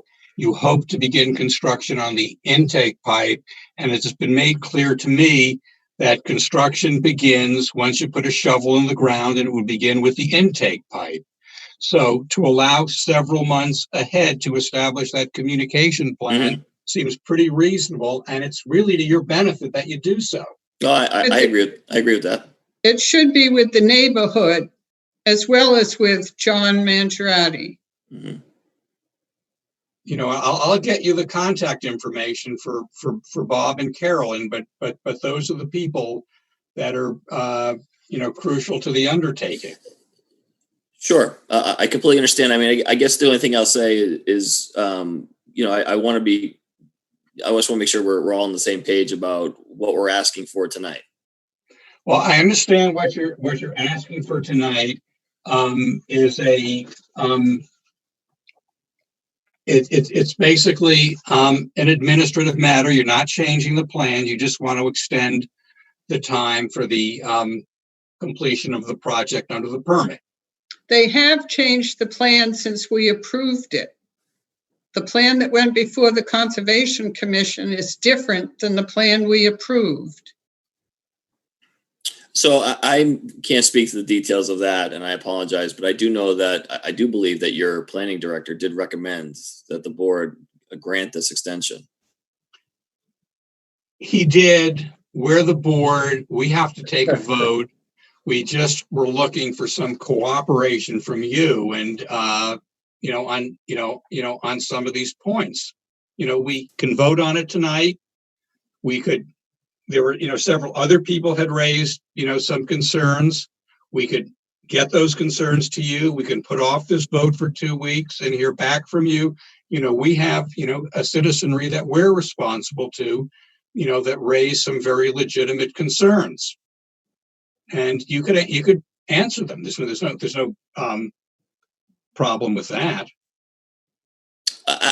So I just want to kind of separate the issues. I did hear legitimate concerns in the comments by the residents, and I know that Eric is with us here tonight, and I know that you know, that the team that's been working on this has been at it for a long time. Like I said, I'm brand new to this, and we will take those concerns seriously. But all we're looking for now is just a demonstration of good cause, that because DEP has not yet given us the permit we need to do the work, we need an extension, which is allowed under the statute. We're allowed, we can demonstrate good cause, and the board can grant an extension because of matters just like this. I don't want to get into the idea that we're going to be looking at new conditions on something that's already been approved, when like I said, all we're looking for is changing the dates for good cause, which is allowed under the statute. I think we're all clear on that, but we're looking for some sensitivity on your point to what residents in this town spoke to, you know, earlier this evening, and you know, you're not responding directly to it. I said, would you reach out and start your communication operation that you're obligated to under the April 26th, 2018 decision on July 1. Can you commit to that? Sure. Okay, thank you. That's good. I think David had something to say. Yeah. You know, thank you for coming to our meeting tonight. So I just wanted to be clear that, you know, construction was originally scheduled to start this spring. That's now not the case. Is that correct? Am I understanding that correctly? That's Steven, correct. do you want me to jump in? Yeah, I mean, just to David, to answer your question, that's correct, and that's resulting from the permitting approval. But go ahead, Eric. Yeah, just to clarify, when we say construction, we mean the bidding and procurement process was a spring start. Active construction is still proposed and has always been proposed for the fall due to time of year, both under the order of conditions, and also that is the best time from a construction and water supply standpoint for the town of Concord. Okay, yeah, thank you for that clarification. So, and I don't want to beat a dead horse here, but and I don't want to place any conditions on the extension, but I'm, all the problems that our residents have come down to communication, and I'm I'm not hearing a willingness on your side to address those issues, except that you'll say you'll talk with John Mangiarotti, which is great. Please talk to John Mangiarotti, but I think that's insufficient. The fact that the things are delayed is information in itself, and that information had not been communicated to me anyway, nor the abutters to the project. So, the fact that nothing is happening is a piece of information. The Pine Hawk Archaeological Group would like contact with the town of Concord, and they've told us that they've met kind of a dead end there. And it seems to me that while nothing else is going on, this would be an ideal time to deal with that information. The exchange of information between the archaeological group and the town of Concord. You got nothing else to do, you're telling me. And lastly, the other piece of information which didn't reach me until just this week, and maybe that's because some things happened before I was on the board, but there have been some design changes since the original permit, and I was unaware of those as well, and I don't know who else in Acton was aware of those. But so, to me, those are three places of evidence where we don't have enough communication, and I'm not hearing any sensitivity on your side to addressing those. So can I respond to that? Yes. So, David, I don't know how else to say I'm committing to talking to the residents. I don't know how, if you're not hearing a sensitivity in my direct response saying, yes, I will do that, and I'll work with the town to make sure we're communicating with the residents. I don't know what else to say. And a lot of stuff got said at the beginning in the public comments. Some of the things that were said aren't consistent with my understanding of the status of the project and some of the things that have happened. But again, because of my relative newness, I can't go point for point for people who have been at this for years. I will say that the MHC, Massachusetts Historical Commission, they are the overseers of archaeological processes in the Commonwealth. I think all of you know that. I know that those letters were transmitted to MHC, which is what you're supposed to do in this situation. I look forward to learning more about their concerns, informally in our conversations that are going to be happening. But the town of Concord doesn't review and regulate archaeological processes, and I'm sure that there really haven't been any design changes. And the last thing I'll say is, there has been.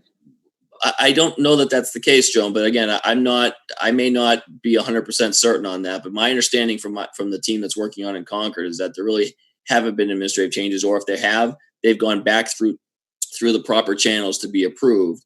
The other thing I'll say is, and as I mentioned earlier, town staff, whether it be between attorneys or between department heads or town managers, we communicate regularly on a whole host of issues. And so I do know that there's been a lot of communication between Town of Acton staff and Town of Concord staff about this matter. But I also get that we've been kind of in this limbo because of the DEP permitting. And so I do completely understand why there may have been a communication breakdown, but it really was due to a lack of activity, not a lack of commitment to follow through on the communication that's required under the conditions in the permit. Stephen, on the changes to the project, we reached out. John reached out earlier this evening to Jeff Roloff, our special counsel on the NAGOG matter, And he responded, and this goes to Kim Caston's comment about the change from the dry well to the wet well, which is actually a good thing if you're going to do it. And Jeff responded, it is appropriate to review project changes prior to the start of construction and to inquire as to whether any changes warrant modifications to the special permit. So if there are going to be changes from what we approved 2 years ago, you do have to make us aware of it. And I think the dry well, wet well, would be one of those. I mean, it may be that it doesn't require any modifications to the permit, but we do need, to review them. And that's really another crucial part of the process. So are we on board on that? So I'm not. So I guess I would defer to Eric in terms of the change, but there are specific rules in place for permitting, and some changes need to be subject to review and decision making in a permitting process, and others may not need to be subject to that permitting process.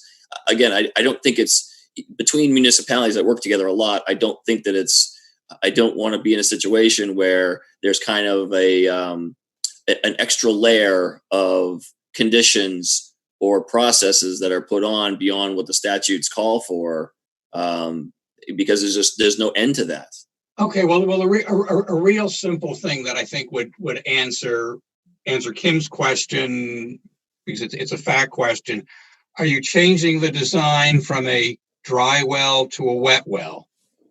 The design as currently proposed and as presented to the Conservation Commission, both back in the initial notice of intent and during our extension in December of 2018, is for a wet well, which means that we flow through the pipe from the pond into a chamber at the treatment plant, and the water level in that wet well is the same as this in the pond, minus some minor adjustments for head loss through the pipe.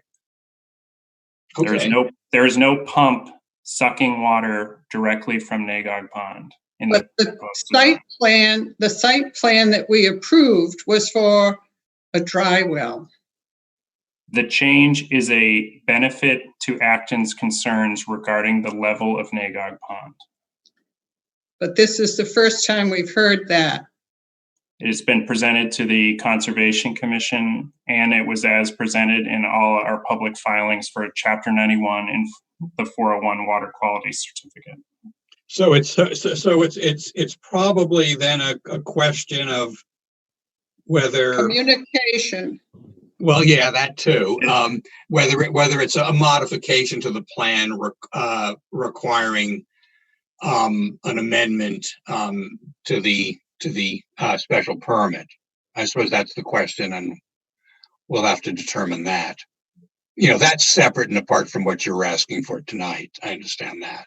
But it goes to communication and, confidence issues.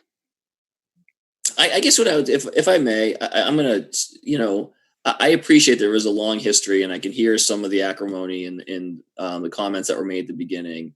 And so, John Benson, as you noted, we have a chance here to maybe change the tone of this, and maybe because John Mangiaratti's new, I'm new. Maybe we have an opportunity here to see if we can,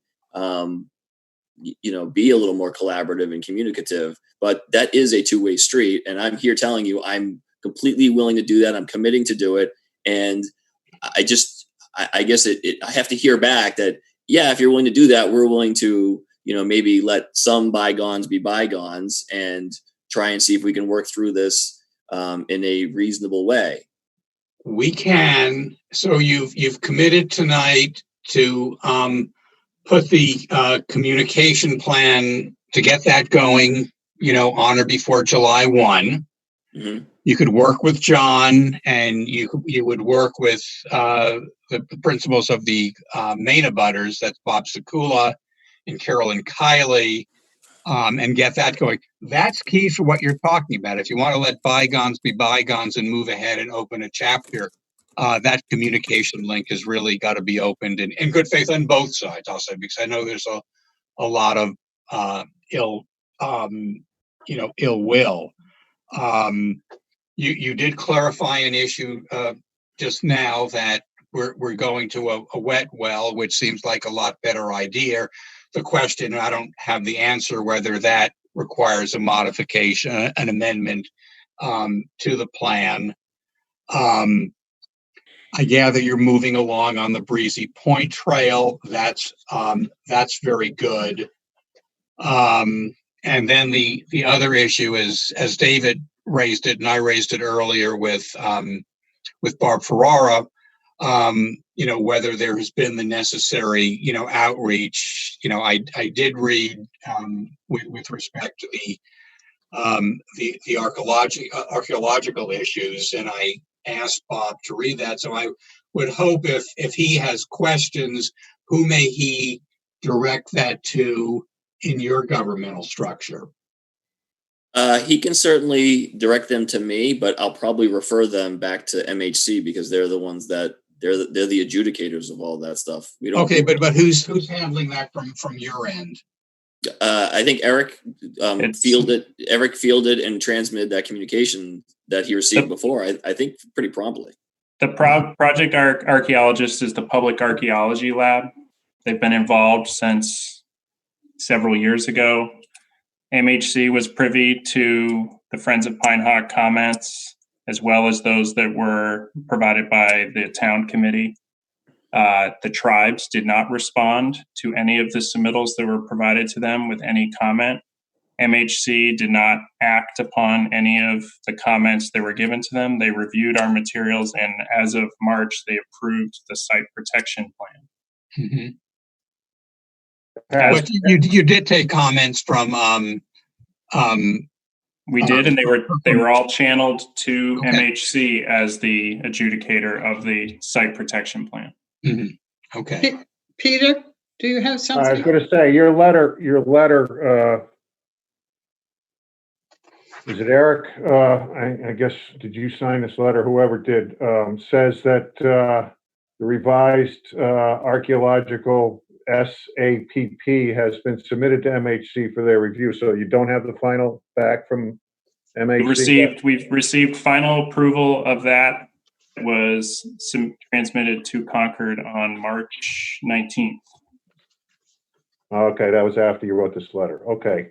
There are some things that Pine Hawk was asking for that I think Concord could accommodate them on. For instance, using a drone to document stuff that might be found when the dewatering takes place.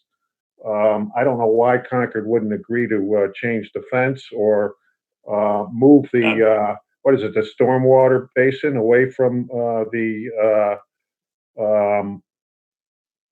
colonial site there, quarry site. I can jump in. Can PAL work further with Pine Hawk on those issues? The granite quarries have been provided with a buffer that was agreed upon by MHC, so they will be protected. They're not to be disturbed. The PAL will be directly involved during the dewatering to watch it as it occurs and prior to utility construction to look for any sensitive artifacts. The alignment of the intake has been chosen to follow the existing pipe so that our level of disturbance follows previously disturbed areas. We're not going about and having work done in areas we're trying to minimize our area of impact within the cove. We don't know what resources are out there. We haven't seen them. Obviously, a lot will get exposed during the dewatering process, and PAL will be involved heavily during that process. Pine Hawk is asking to be involved with PAL on that process. I think, if I may, Peter, this is why we have permitting processes and comment periods and things like that. So projects can have a knowable process and expected activities when they are finally permitted. I think rewriting the rules on the fly isn't something that I think is really fair, a reasonable expectation for any community. I mean, Acton's involved in projects too, and like we have to plan. It takes a long time to plan and get these things, designed and funded and everything else.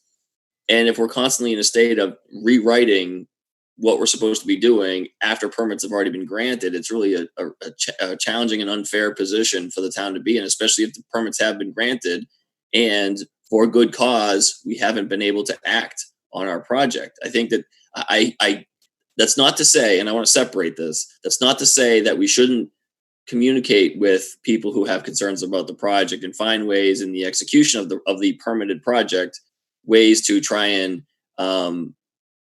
see if we can bring a higher level of satisfaction or a greater mitigation to their concerns. But to add layers of process that aren't a part of the statutory and permitting process, it isn't, like I said, it isn't fair, and it isn't going to help us be able to provide high quality water service to the town of Concord, as well as the areas of West Acton.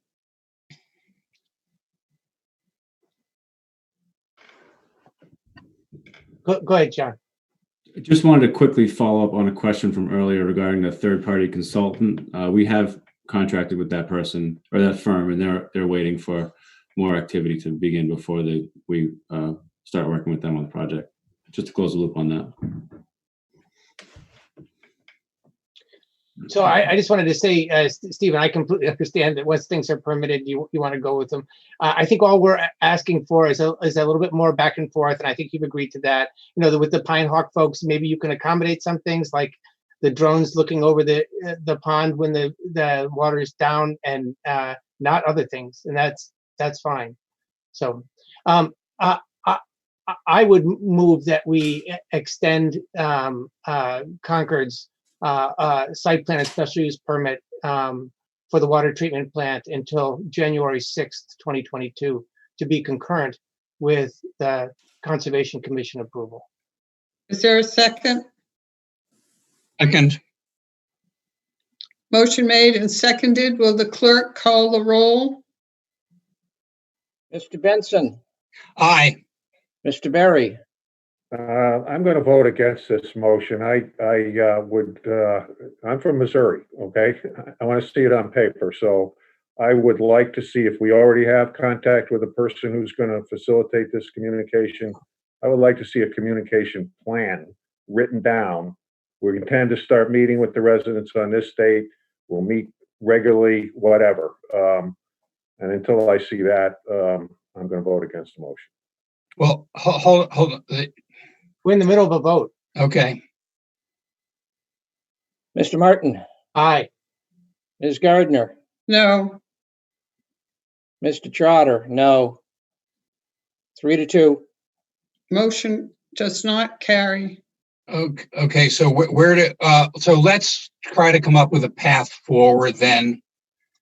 As to, we don't want to leave it hanging. What is it that we want specifically, from Concord? Do you want to think about it over the course of the next week and then come in and put that together? So we don't do it on the fly? Or perhaps John Mangiarotti and Stephen Crane can work it out and make a proposal back. Mm-hmm.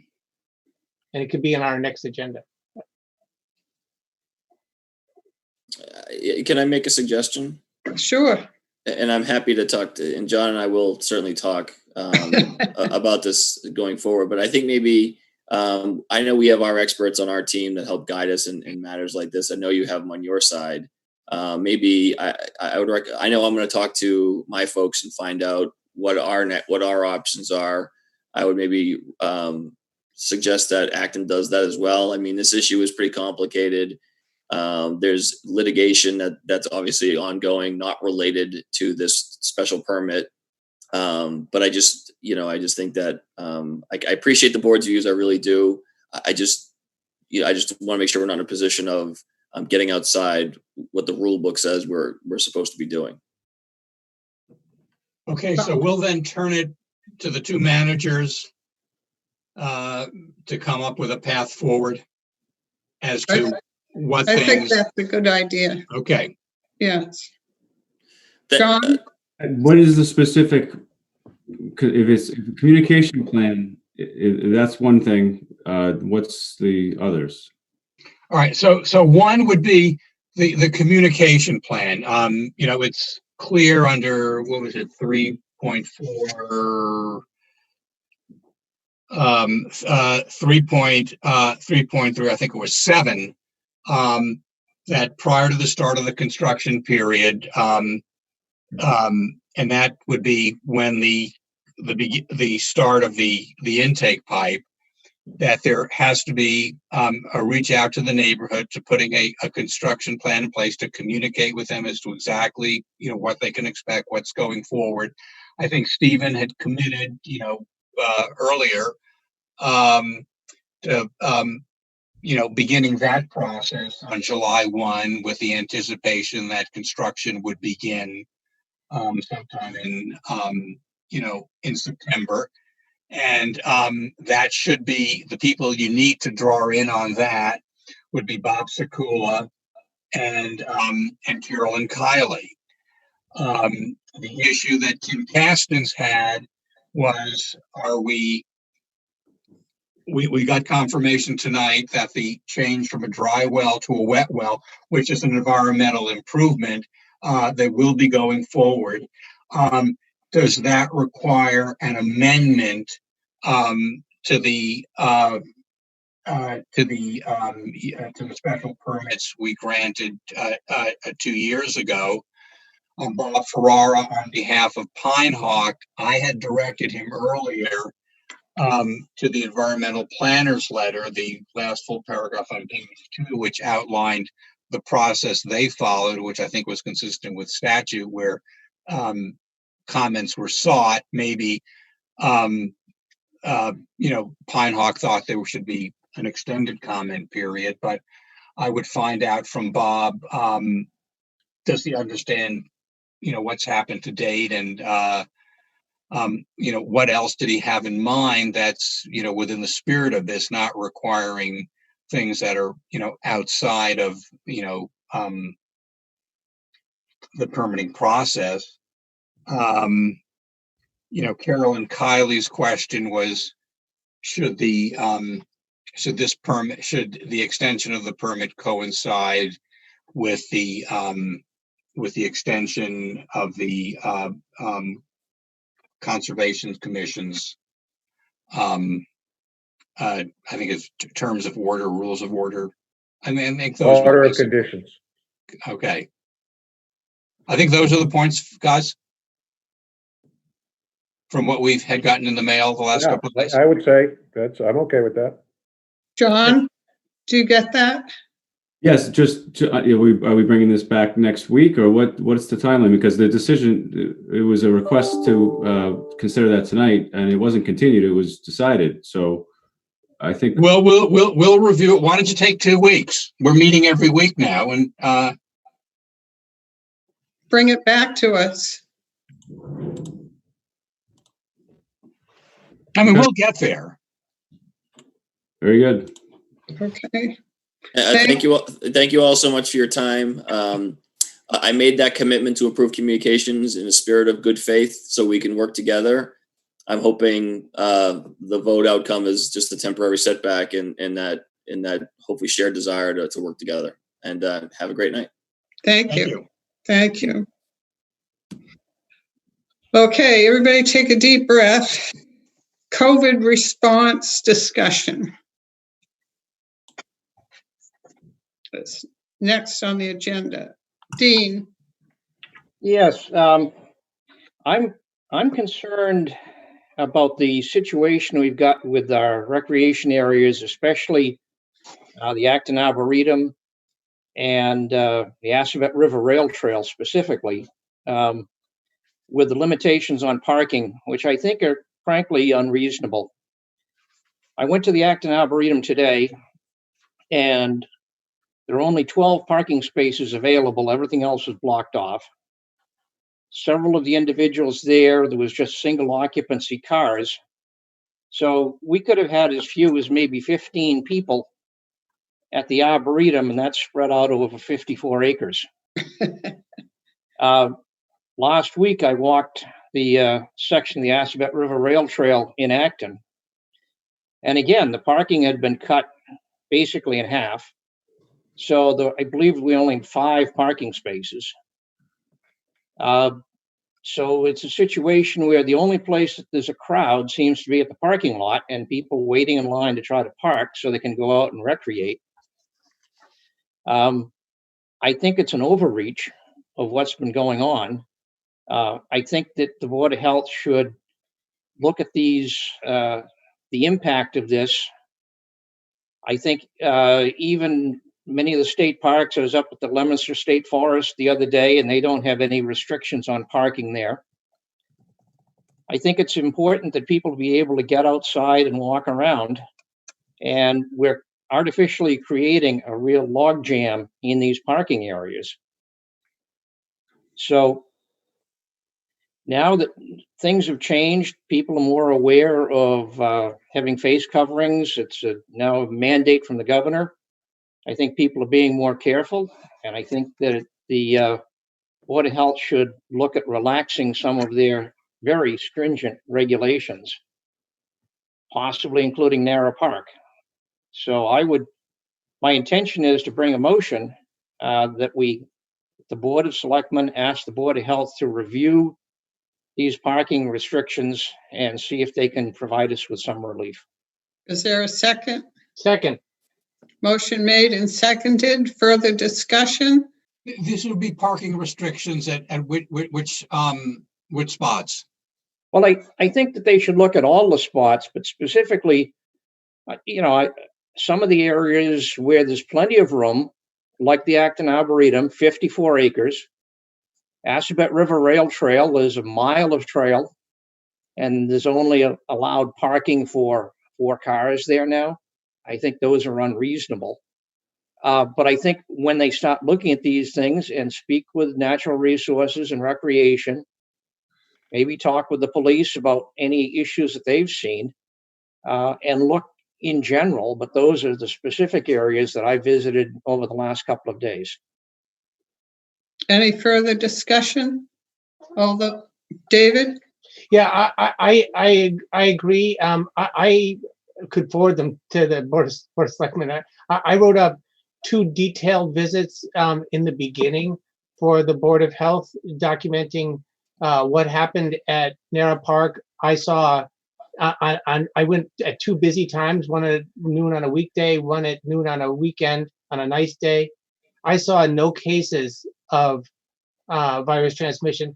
My concern here is very similar to Dean's, that we have to do what makes a difference. And I don't believe that there was, restricting people from walking 50 feet apart is helping the situation. And I also agree, and I've said so in a couple different places, that we've restricted the parking, and then we complain that people are not fitting in the parking.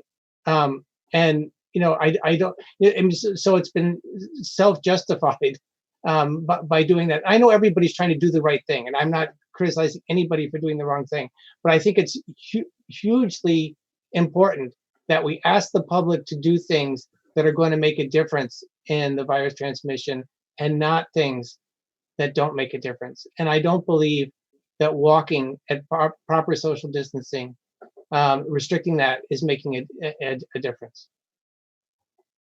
Okay, motion made and seconded. Any further discussion? All those in favor? Aye. Well, wait a minute. Oh, sorry. We need the clerk to call the roll. Okay. Mr. Benson? Aye. Mr. Berry? Aye. Mr. Martin? Aye. Ms. Gardner? Aye. Mr. Trotter? Aye. Unanimous. Motion carries. All right, anything else under COVID? Peter? Yeah, I had a couple of things I wanted to bring up. One was town meeting. I circulated a bill that I understand will probably be enacted this week that allows towns to streamline town meeting. What I understand it would do, I've just seen the summary, I haven't actually read the bill, but what I understand it would do would be to allow the selectmen to streamline town meeting by just selecting the most important articles that we think need to be considered and decided soon, like budgets, town budgets, school budgets, Minuteman budget, CPC. Wouldn't be required to take up the citizens' petitions. Is that part of that town meeting? I'm looking at the governor's order about no gatherings of more than 10 people. It actually does accept town meetings. It says this order shall not apply to any municipal legislative body, which is town meetings. So the Department of Public Health came out with an advisory about that order. The order also says it doesn't prohibit gatherings of more than 10 people in an unenclosed outdoor space, such as a park, athletic field, or parking lot.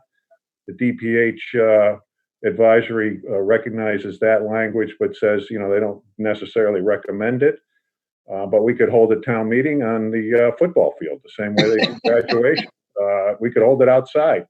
I think it is important for the town to have the budgets in place before July 1st. So I think we ought to be talking more about scheduling. Well, in Marion, what they're proposing is to have it in one of the, well, they only have one grammar school, and have it in the auditorium, and then have the people sit in the various classrooms.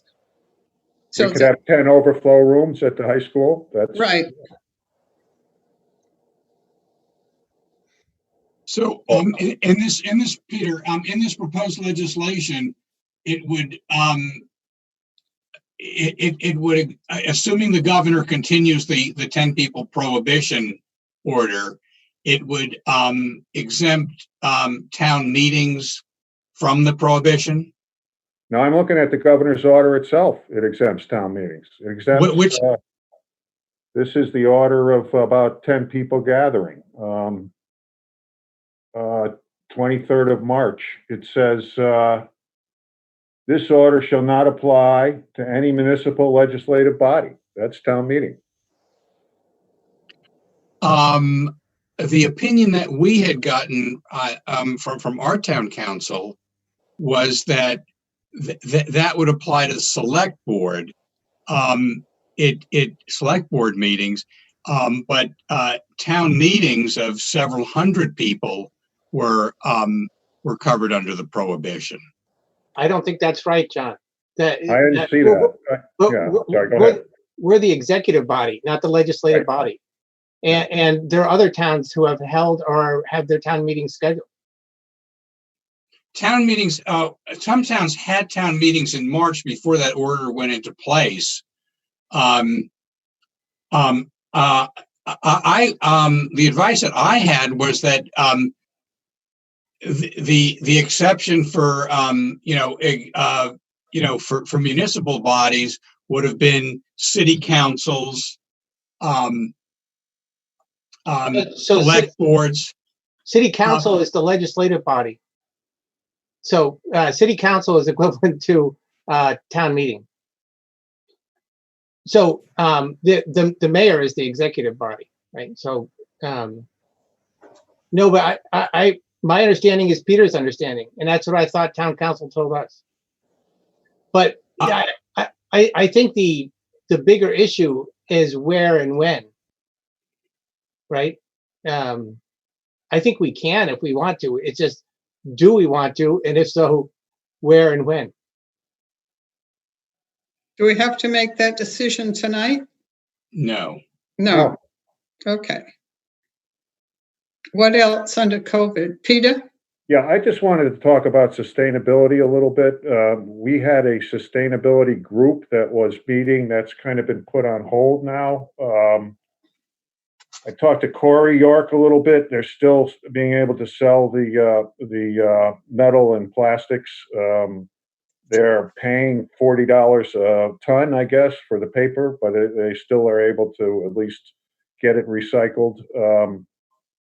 Apparently, from what everybody is reading, the atmosphere has cleared considerably now that there's no more driving around. So that's a very good thing.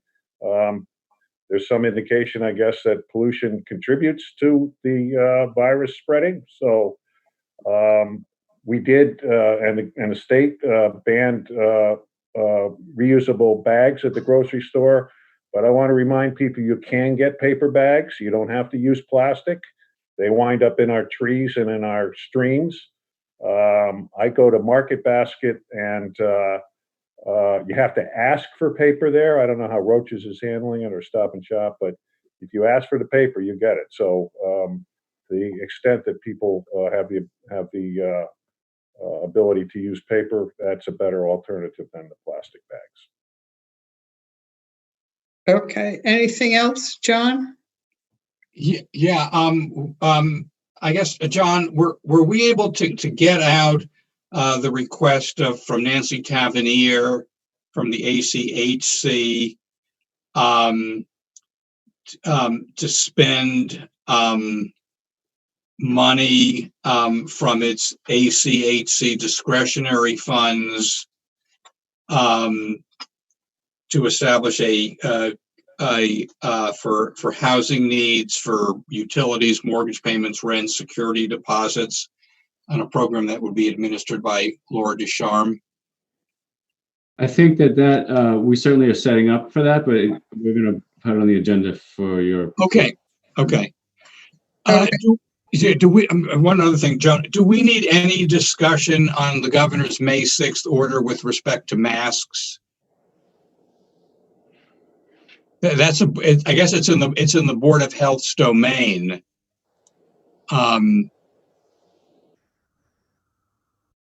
Any discussion, or well, we're just. I mean, we did get an email from a resident that thought we ought to enforce a stricter requirement than the governor has. A person was in West Acton, I guess. Governor's order says if you can't maintain social distancing, you're required to put the mask on. This resident thought that it ought to be mandatory all the time. Had documented numbers of people passing by on the street out in front of their home. And the majority of them, I think, didn't have masks at all. So I'm not sure we support that or want to support that, but I did forward that to the Board of Health for their consideration. A lot of towns are implementing that. So, is there some place in town where people can acquire a mask? I know in Marion, there were some women who set up a tent and then had a big sign, masks, and they were selling these kinds of masks and these kind of nose masks. And they were quite busy. So I think for a lot of people, they just don't have a mask. Yeah, we'll start to see more retailers or more stores selling them, and people have been creative in creating their own and making their own face coverings. I made one out of Pocket Square, and I think there's several other ways that you can make them. But if someone needs help finding one, please direct them to me and I can help. All right. Dean? And on the order of mass, there are a number of individuals, one of whom I'm closely related to, that are sewing masks and donating them. And as a matter of fact, probably a dozen of them got donated down to the Public Health Nursing Service today, and probably 30 of them were donated a couple of weeks ago. So certainly that's a source. I know there are other people involved in it as well, but people could reach out to Public Health Nursing and get some very attractive homemade masks. Good. All right. Anything else under COVID? How about the polling hours for voting? So yeah, at the last meeting, the board voted as a recommendation of the town clerk to reduce the polling hours from what it normally is to 12 to 8. And then we later found that due to the fact that we're having a special state election the same day as our town election, we actually have to follow the state elections rules and stay open longer. So we'd ask that you reconsider that vote. We'd like to keep the polling places consolidated in the way that you voted last week, but we'd like to run the hours back to what we normally do. That would be 7 a.m. to 8 p.m. Yes. Okay. Is there a motion? Okay, so I would move that we amend our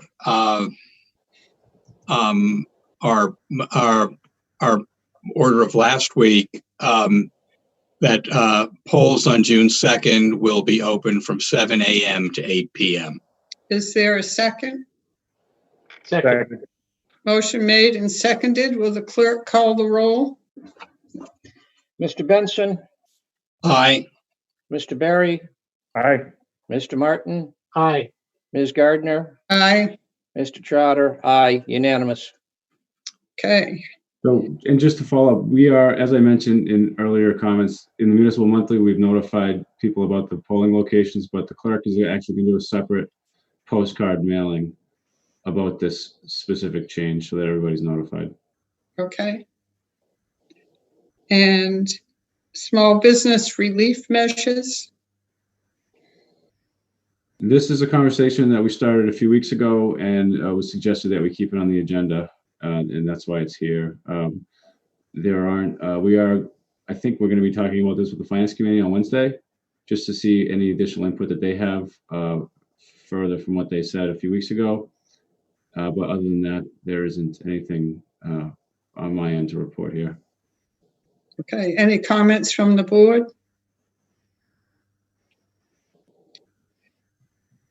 Point liaison to the Agricultural Commission. One of us.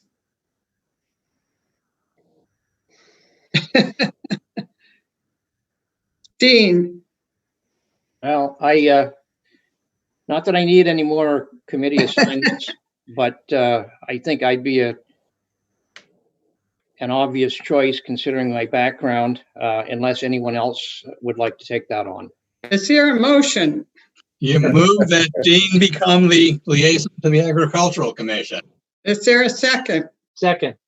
Motion made and seconded. Will the clerk call the roll? Mr. Benson. Aye. Mr. Barry. Aye. Mr. Martin. Aye. Ms. Gardner. Aye. Mr. Trotter, aye, unanimous.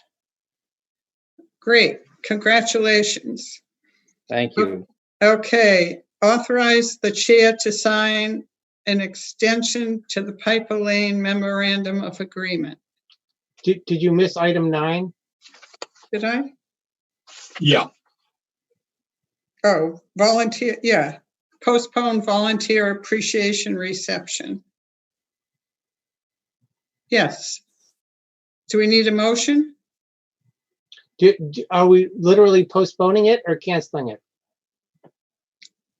Well, I think we should postpone it for the time being. I'll move that we postpone the volunteer appreciation reception. Is there a second? Second. Motion made and seconded. Any further discussion? Will the clerk call the roll? Mr. Benson. Aye. Mr. Barry. For a date to be determined. Yeah. Yes. Aye. Mr. Martin. Aye. Ms. Gardner. Aye. Mr. Trotter, aye, unanimous. Motion carries. And then authorize the chair to sign an extension to the Piper Lane Memorandum of Agreement. Actually, if as written initially, it was all 5 members sign it. So that's just a clarification. So just on the point, the memorandum of agreement was agreed to with the applicant December of 19. No, July of 19. July 15th of 19, and was amended on December of 19. And there, council has worked with their council to identify a need for a further amendment, primarily because of just delays in the hearings that they're going through with the Board of Appeals. They've been postponed several times, most recently because of this public health crisis. So this would just give more time for that process to play out as the initial amendment, as the initial MOA intended. So the official date at which we're proposing to extend it to is July 6th. Okay. Is there a motion? Motion, do all 5 of us have to sign it? It's going to Or be is tough. it the chair? It's going to be tough to do that, but why don't we just to approve it? And if, yeah, just to approve it, and then we can figure out how to authorize it later. Or sign it later. So move that we approve the extension of the Piper Lane memorandum to Piper Lane memorandum of agreement to July 6, 2020. Is there a second? Second.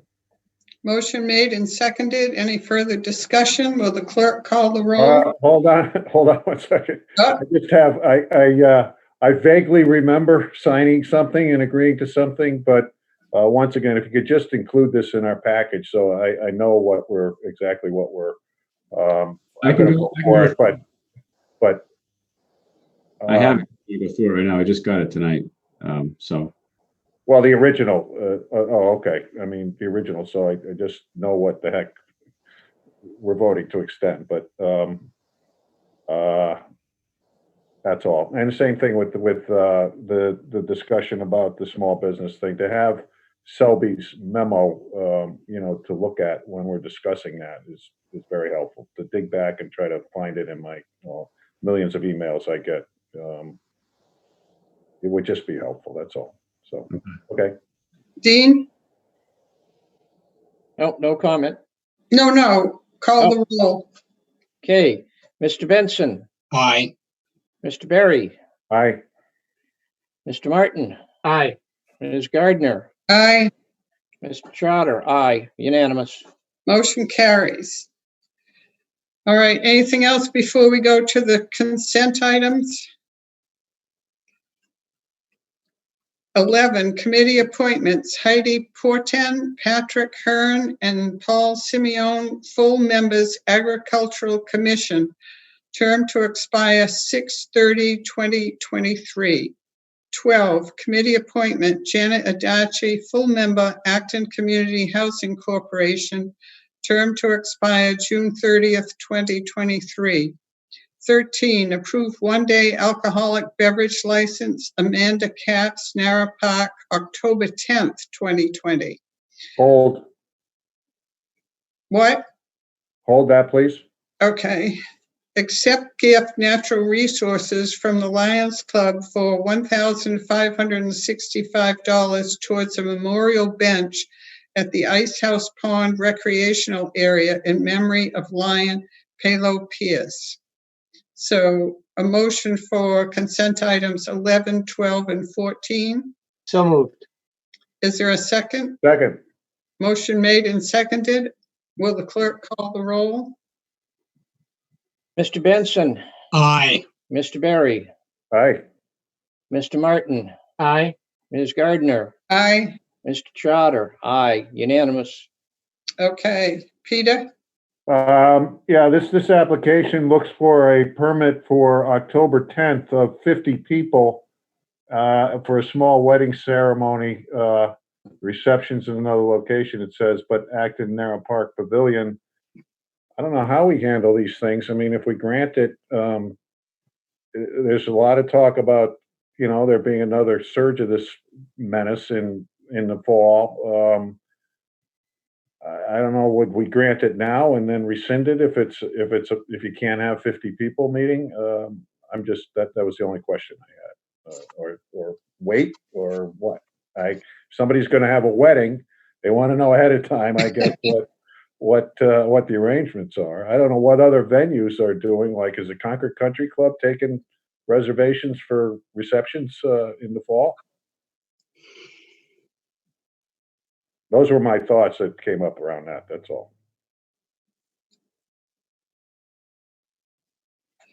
Is there a way to make it contingent on practicing the guidelines that are then enforced or advised? Well, and we could consider the bride and groom to be a household unit, so they could not practice all of this. John M.? It's I believe it's just the license. It's not the permit to use the facility, is it? Yeah, it's the one-day liquor license. But don't they have a okay.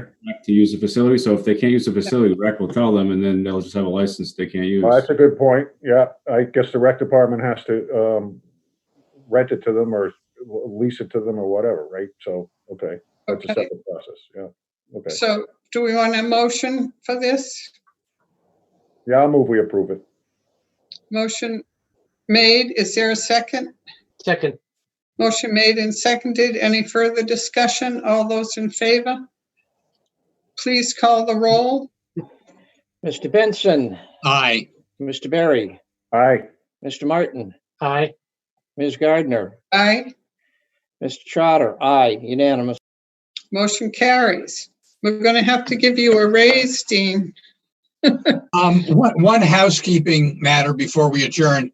There's a meeting next Tuesday night, a joint board meeting, planning board and us, to go over the revised draft of the housing production plan with comments on each, with an explanation of each of the comments made. I suspect that's going to go on for quite a while.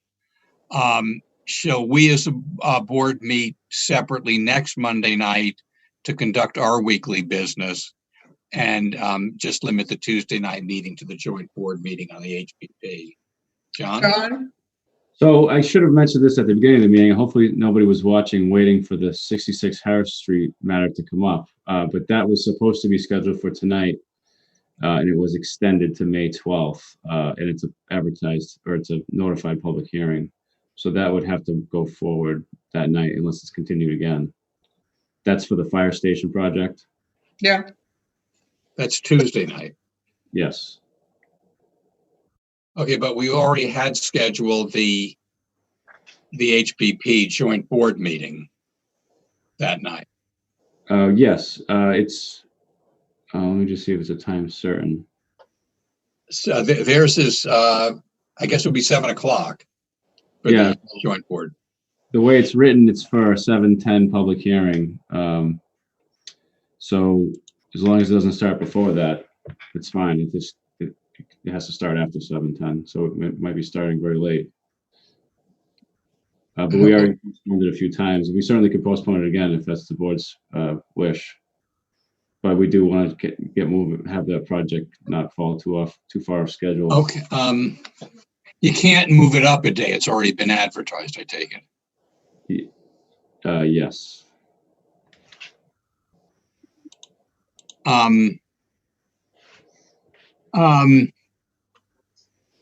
If we meet on, so it's a public hearing, so it's been advertised in the paper? Is that? It's a site plan special permit. So whatever process we follow for that is what we followed. Could we maybe do that first? Next Wednesday? Yeah. Next Tuesday.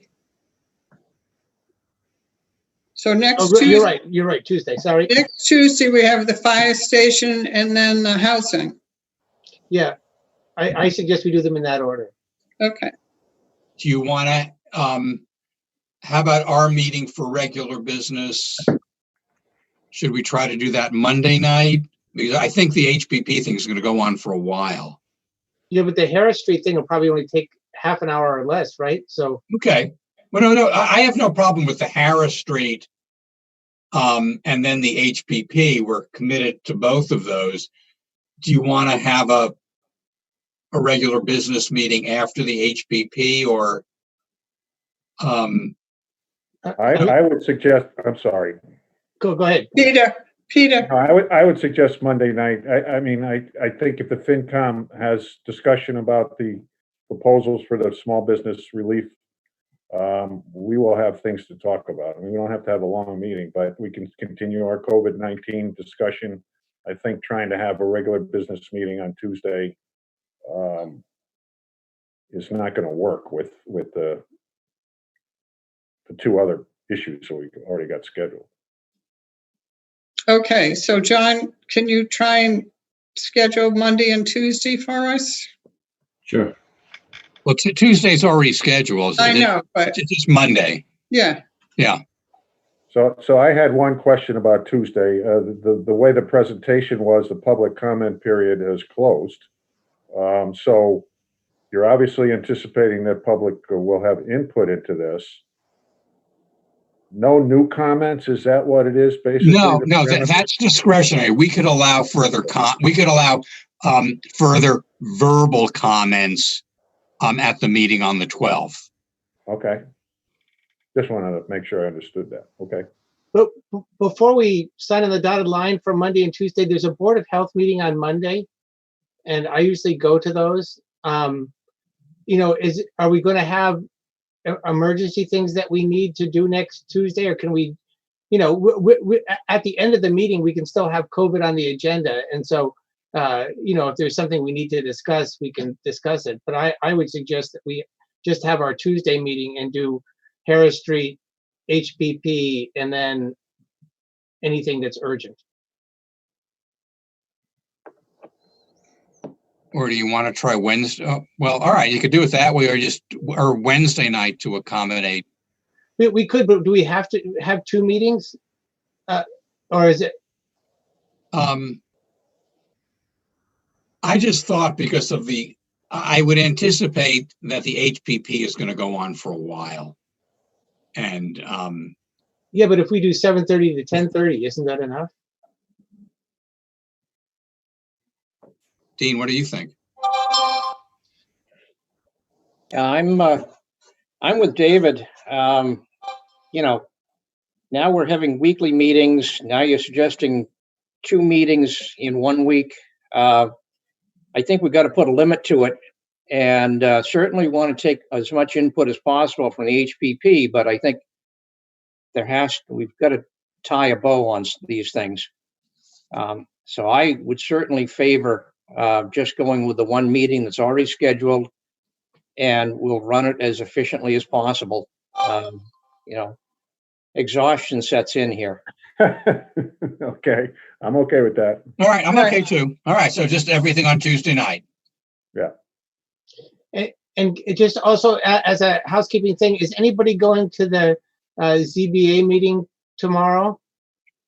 It has the Grandview lip project on it. The only reason I'm asking, I would go, except again, there's a Board of Health meeting tomorrow, which I'll go to as liaison, and so I didn't know if anybody's going to the. John, is Grandview going forward, or was that continued?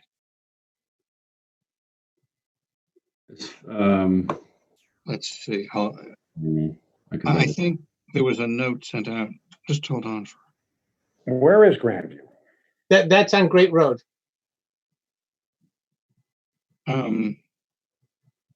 It's a lip. They've already presented to us. Corner of Great Road and 27 there? Yeah, close to that. Just up past the gas station. Yeah. The old house. As far as I can move forward, but I can find out. I mean, I could. I mean, that's one of my liaisons. I could certainly go to that. Oh, here it is. Hold on.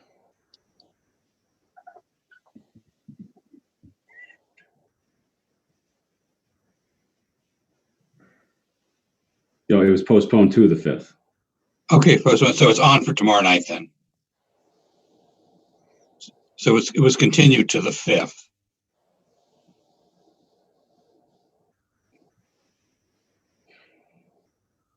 Yeah. Okay.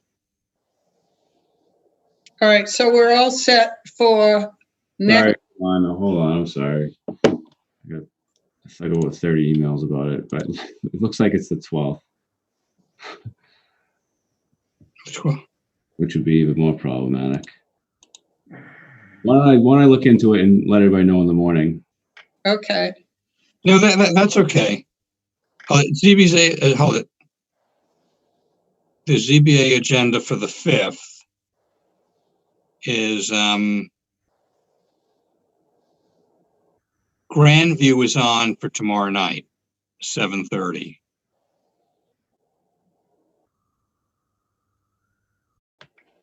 Oh, Okay. no, I'm sorry. Let's see. Let's see. Grandview is on. Piper was continued to June 16th. Yeah, Grandview's on. Grandview's on. Yeah, that's what I thought. So one of us at least should go there. Yeah, I'll pick that up. All right. Anything else? So we're meeting next Tuesday, Yes. regular meeting. Into Well, the night. All right. 90% HPP. Right. So we need a motion to adjourn. So moved. Is there a second? Second. Motion made and seconded. Will the clerk call the roll? Mr. Benson, Aye. Mr. Berry, Aye. Mr. Martin, Aye. Ms. Gardner, Aye. Mr. Trotter, aye. Okay, we are adjourned. Thank you all very much. Okay.